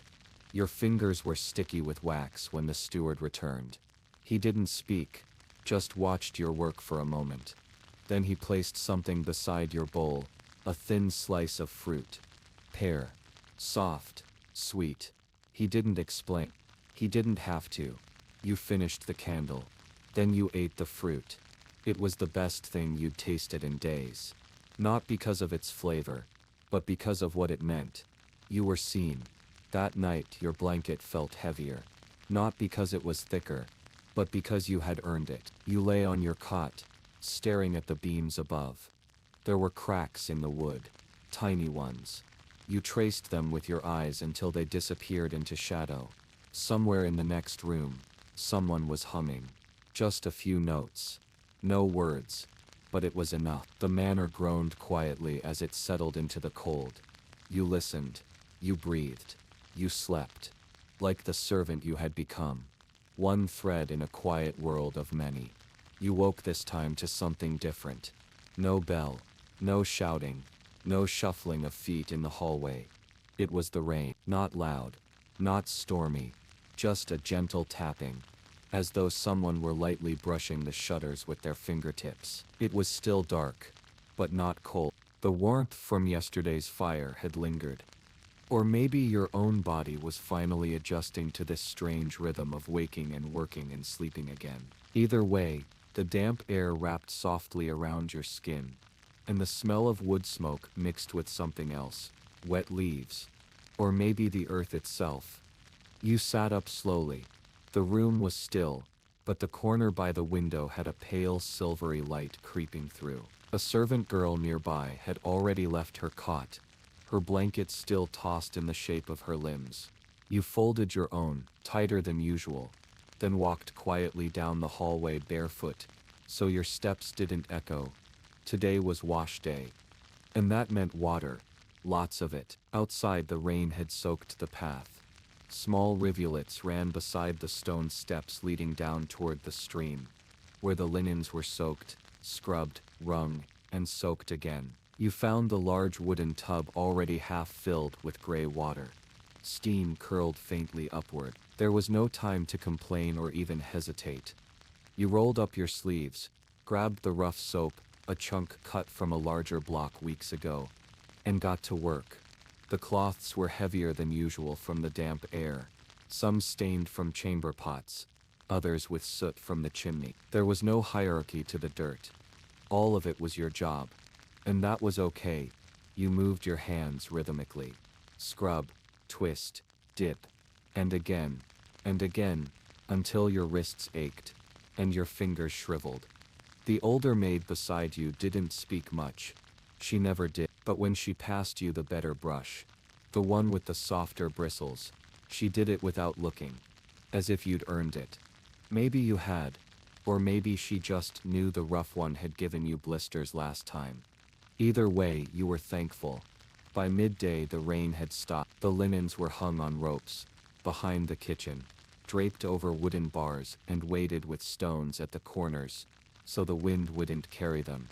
It made a strange kind of forest, fluttering sheets like ghosts in the gray air. You stood beneath them for a moment, letting them block the breeze as you rubbed your sore hands together. Then came the broom. The hall needed sweeping. Again, even though it was swept yesterday, but the wind had brought in bits of straw and leaf, and dust through the cracks in the door. And the steward had noticed. He always did. So you took the broom. Not the stiff one. It made too much noise. But the quiet one made from bound reeds. It barely whispered over the stone, just a soft hush-hush. As it moved. You liked that sound. It was like you were erasing the day. A little at a time. In the kitchen, someone had spilled oil. Not much. Just enough to make the stone glisten near the hearth. You crouched with a cloth and blotted it gently, knowing that if the steward saw it, someone would get blamed, probably the younger boy, the one who stared too long at the fire, and forgot to stir the pot when asked. You didn't want him scolded again, so you said nothing, just wiped quietly, and stood back up. The cook looked at you then. He didn't speak, just gave the faintest nod, then went back to peeling turnips. It was the closest thing to a thank you you'd get today. And it was enough. That afternoon brought something unusual. The Lord's son was to return. He was gone for over 3 weeks off in the city, learning from scribes or riding horses in the great fields with nobles you'd never meet. You only knew that when he came back, everything had to be spotless. The courtyard was swept. The stables were raked. The best candles were placed in the iron holders near the entrance, their wicks trimmed just enough to burn clean. You were given the task of polishing the brass handles on the main door. It was slow work, but not unpleasant. You liked the feel of the cloth, the rhythm of the rubbing, and the way the dull metal slowly transformed, catching the pale afternoon light, and reflecting your face, faint, but there, your own eyes. Looking back, they looked tired, but calm. When the horse finally arrived, hooves clicking against stone, everyone stood straighter. The son was older than you, but not by much. His cloak was damp from the rain, but his boots still shined. He looked thinner than last time. He didn't greet anyone, not really, just nodded to the steward, who took his saddlebag and walked into the manor. Like someone born into it. You stood aside as he passed. He didn't look at you, but that didn't matter.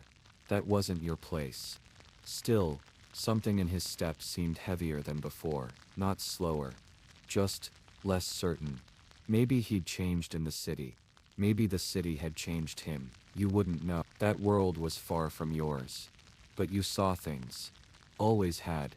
And you noticed that for a moment. When the door closed behind him, the manor felt colder. Even though the fire was still burning, dinner was quieter than usual.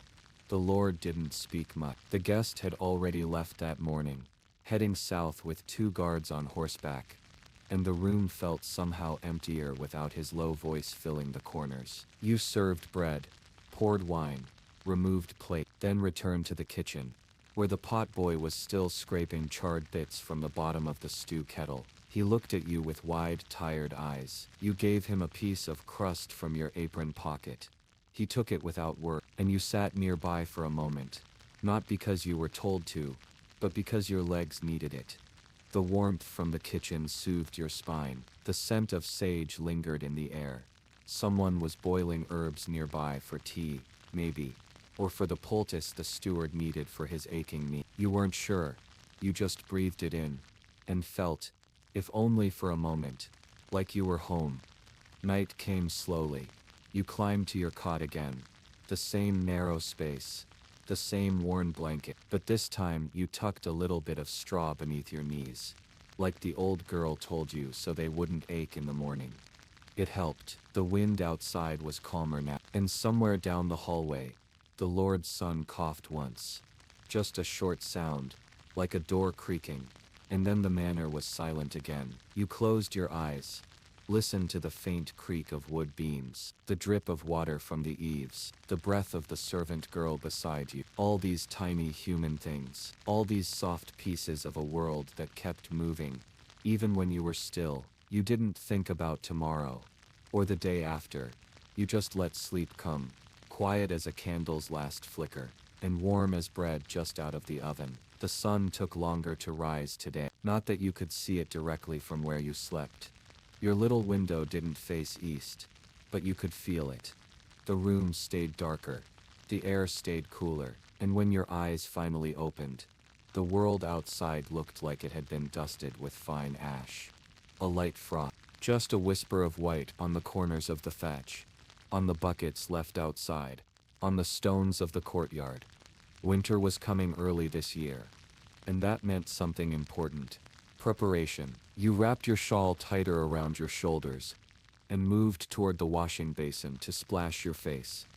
The water was colder than usual, sharp, but it woke your eyes, woke your fingers, woke your legs. Down in the hall, the steward was already giving orders. Wood had to be chopped, meat had to be salted, blankets had to be aired and mended, and stacked. It was all hands all day. No talking, no wandering, no mistakes. Because the cold didn't forgive those who moved too slowly. And neither did the Lord. You were sent to the storage chamber, the narrow one behind the buttery, with the creaky hinges, and the low beams that always bumped the top of your head. You didn't mind. Inside, it was dry, quiet, smelled like herbs and cloth. You took inventory of the preserved things. Onions hanging in braids, garlic bulbs wrapped in twine, dried rosemary bundled in brown cloth, a small stack of turnips in the corner, and some roots you couldn't name but were told to keep out of the light. The tallow candles were fewer than expected. You counted them twice. Then again, 12 short ones, 4 taller, 2 nearly melted to the wick. You told the steward. He muttered something about rationing, then pointed you toward the hearth. Render more, he said simply. Before disappearing down the court, you knew what that meant. More tallow from the kitchen scraps. More boiling. More straining. More dipping strings into fat. Until it hardened. Again and again, building layers into something that could light the darkness later. You didn't complain. It was actually one of the warmer tasks, and you liked the waxy smell of the candles when they cooled.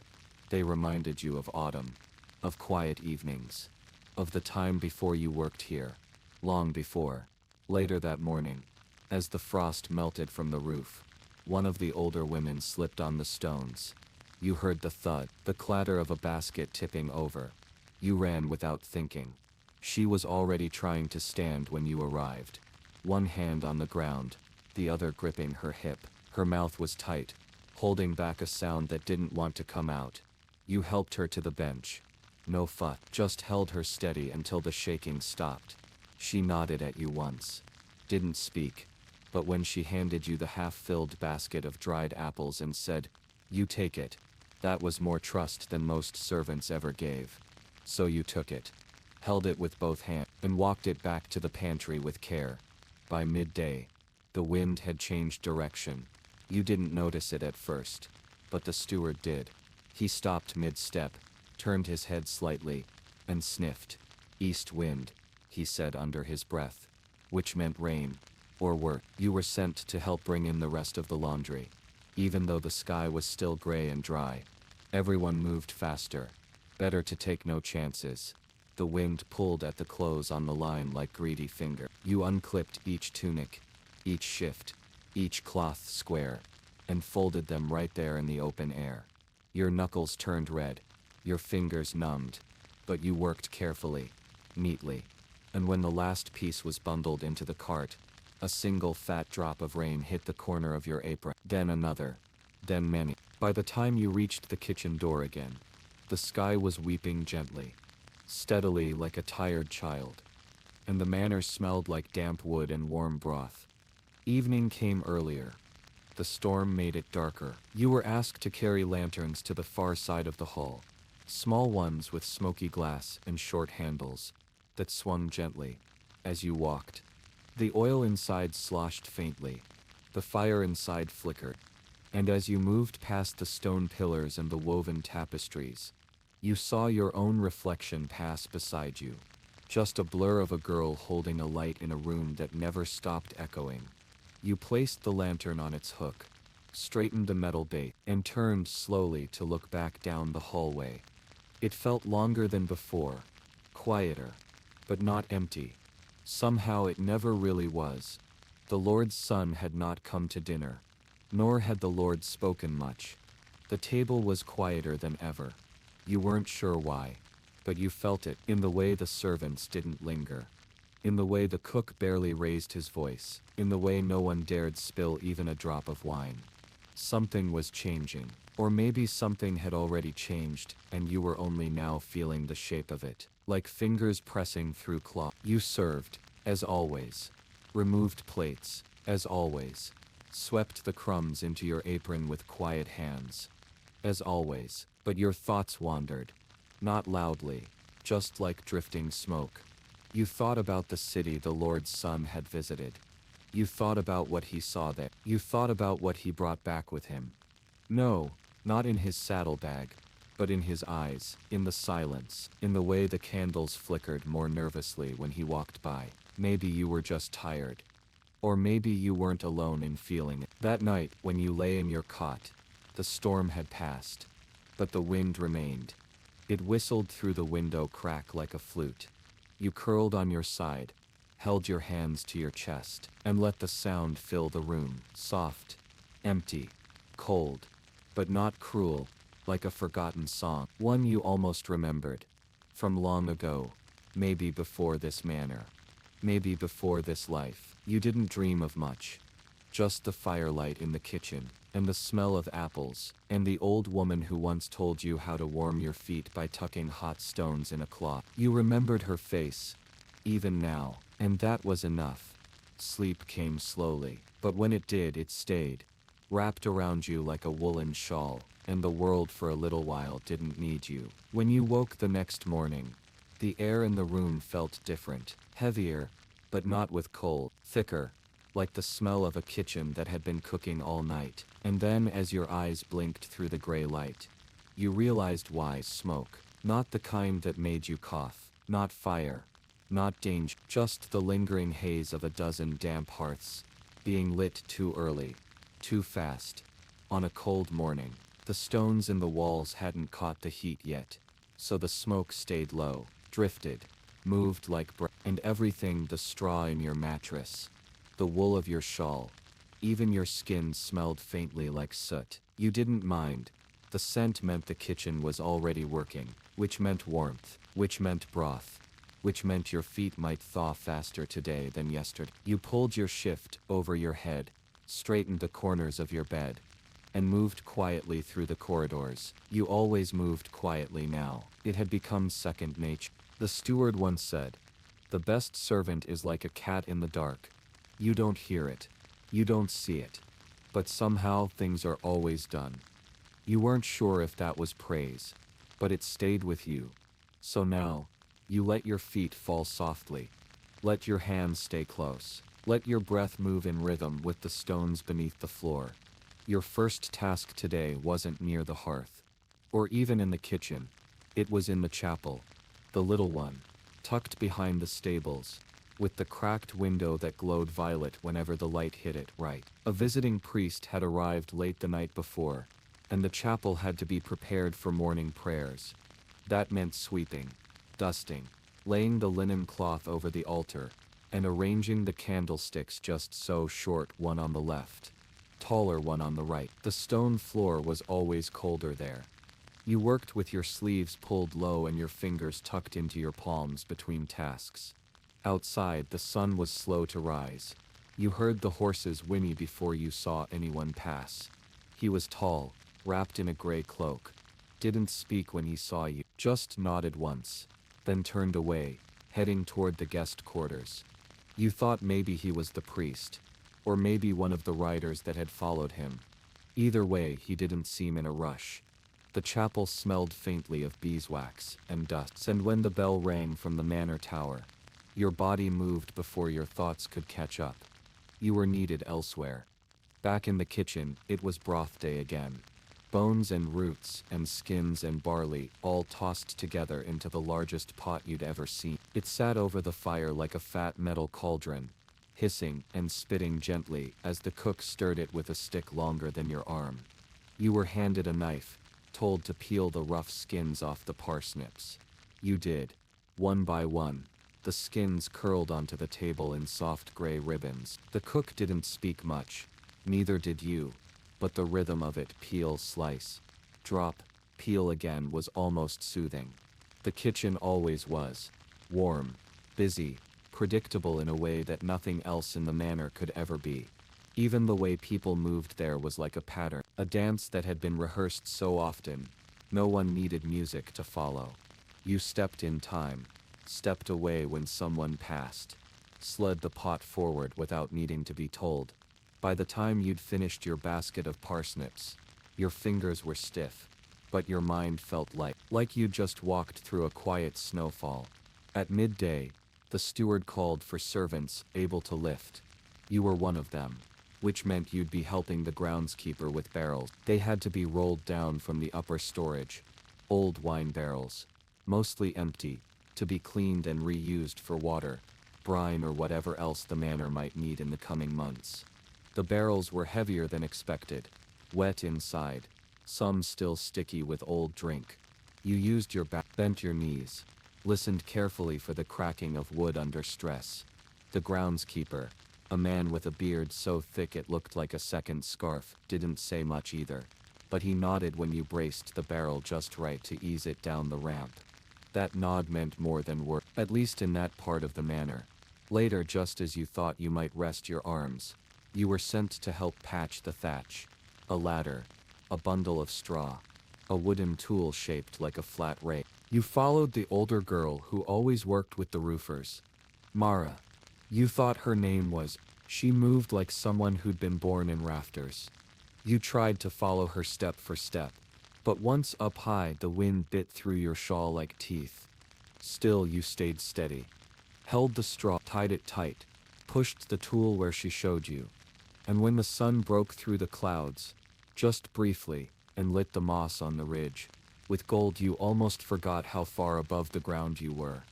You didn't slip, didn't cry out, didn't even think about falling. Just worked until the patch was done, and the manor looked a little less weathered.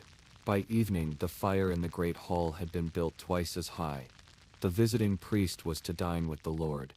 The servants were given leftover bread and cheese, and weak wine that tasted more like vinegar. You didn't mind. You were too tired to taste much anyway. The heat of the kitchen was long behind you. The ache in your legs pulsed with each step. But when the steward said, "You've done well today," you felt something soften in your chest. Not pride, not quite, but maybe something close to being seen. And in a life like this, being seen even once could carry you through weeks of silence. The priest stood near the fire, his robe trimmed with dust from the road.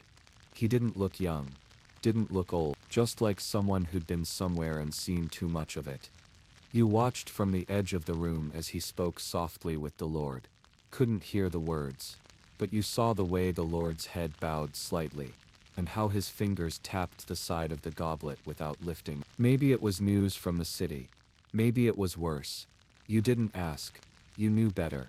But something about the way the candles flickered when the door opened again. Something told you that soon things might not be the same. You weren't scared. You were just still, as the wind outside, still as the water in the courtyard basin, still as the moments before a storm decides to arrive. That night, back in your bed, the smoke smell was gone. The hearths had cleared, and the cold had crept back in. You pulled your shawl up to your chin, curled tighter, listened to the faint clatter of a spoon in a far-off kitchen, and let your eyes drift towards sleep. No dreams tonight, just the quiet hum of your own breath, and the memory of warm bread, and the weight of a straw bundle in your arm, and the thought that even when everything changed, morning would still come. Even if slowly, even if cold, even if with smoke in the air. There's a moment in the morning where nothing has quite begun. It's not dawn, not yet, but it's no longer night, just the still stretch in between, when even the birds haven't quite decided to wake. That's when you stirred. Your hands were already curled under the blanket, still cold from the stone floor. Your feet were stiff. Your breath came in soft puffs, but your eyes were open, and the first thing you noticed, silence. No clatter of buckets, no rush of boots, no barked orders in the courtyard, only the quiet creaking of old wood. It felt strange, but you didn't move right away, because silence meant stillness, and stillness, for a servant, was rare enough to be treasured. Eventually the bell rang, but not the usual one. This one came from the small rope near the chapel. A gentler ring, more like a call than a command. It meant the priest was awake, and wanted the altar prepared. So without a word you rode, a mare with a white patch on her neck. You watched the way the horse's ears twitched when he spoke. You wished people listened like that, with quiet focus, not just waiting to speak, just hearing. In the afternoon, the sky grew gray, and the steward said storm coming, which meant everything had to be hurried. Clothes brought in from the line. Roof patching paused. Window slats checked. Hay covered. Chickens herded. You ran more in that hour than you had in the last 3 days. And still, you didn't mind, because something about storms made you feel alive. The way the wind moved. The sudden hush before the rain. The way everyone seemed to understand each other without words. You passed Mara in the garden as she gathered herbs. She handed you a sprig of mint without explanation. You tucked it behind your ear. When the first drop fell, you were back inside. In the laundry room, hanging the last of the dry linens on the wooden pegs. The scent of soap and rain mixed strangely. Not unpleasant. Just odd. You liked it. Dinner was quiet. The priest had gone. The Lord had not spoken much since. The servants sat on low stools. A pot of lentils. A bit of bread. A cut of onion. Enough. Not more. And when the last spoon scraped the pot, everyone just sat for a moment longer than usual, listening to the wind, to the crackle of fire, to the creak of the roof beams settling under the weight of rain. No one wanted to be first to rise. So they all sat, just breathing. Before bed you were asked to help with one more thing, the cellar. Someone thought there was a leak, and the barrels had to be checked. You carried the lantern. Its glow lit the walls in warm orange and long shadows. The stone floor was damp, but not dangerously so. You checked each barrel for swelling, tapped them gently, listened. Nothing amiss. You turned to go, but stopped, because in the far corner, a spider had made a web. A large one, stretched between 2 wooden beams. You watched as a drop of water from the ceiling fell gently into the web. Didn't break it, just settled. Hung there, like a bead of glass. And for a moment, in that quiet corner of stone and wood, you felt like the world had stopped spinning, like time itself had paused. Just so you could see that single drop rest in its place. You didn't sleep right away that night. You lay on your straw bed, shawl tucked around your shoulder, eyes half open, listening, not to anything loud, but to the sound of rain on the roof, to the distant snore of someone in the next room, to your own breath, soft and steady. And as you drifted, your last thought was this, that maybe the hardest part of being a servant wasn't the work. It was how easily your days vanished, melted into one another, like drops in a bucket.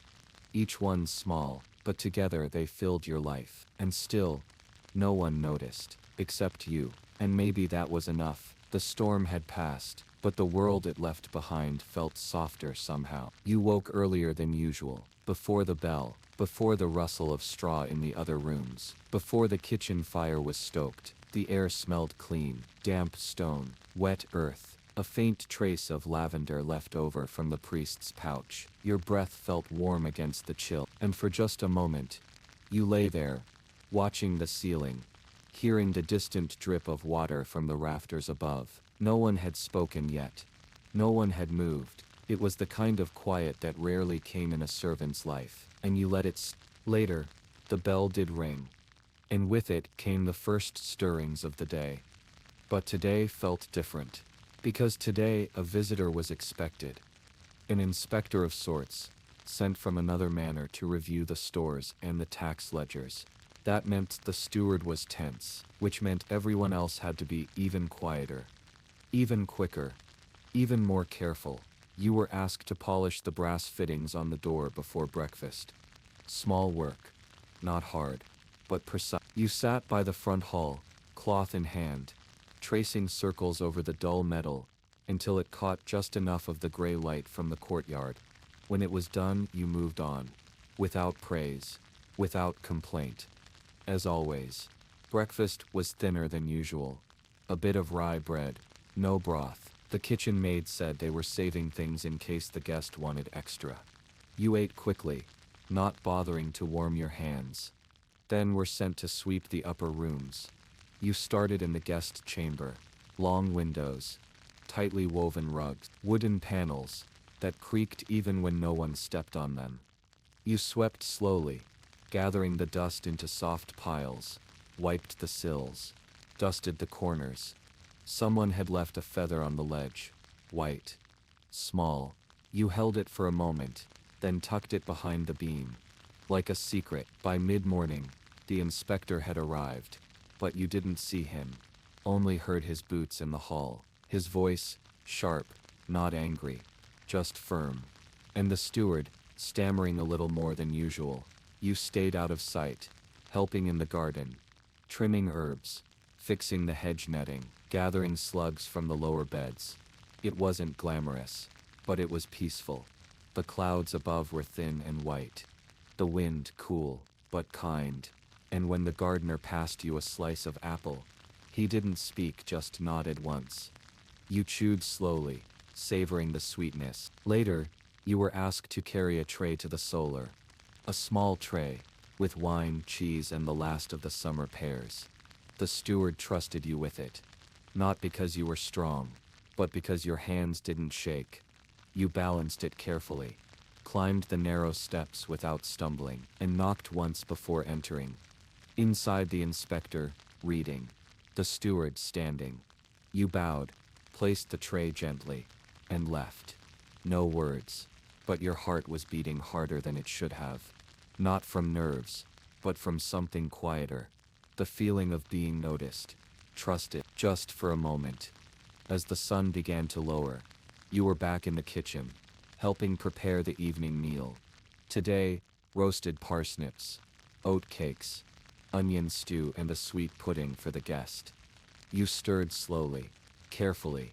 The smell filled the space like a warm blanket. The cook hummed a tune. The scullery boy scraped pots. And the old cat curled in the corner, stretched once and returned to sleep. You liked these moments, not because they were grand, but because they were real, honest, unrushed, like the world didn't expect more than what it was given. Evening came with a silver light. The inspector had left, and with him, the tension seemed to drift out into the dusk. The steward smiled more. The kitchen door stayed open, and when the bell rang for the final chores, there was laughter. Soft, not loud, but true. You helped sweep the hall once more, lit the final lanterns, covered the pantry barrels, folded the laundry that hadn't been finished 2 days before. It was a quiet joy, not the kind people write about, but the kind you feel in your chest when the work is done, and your hands are sore, and your feet hurt, but your heart is still calm.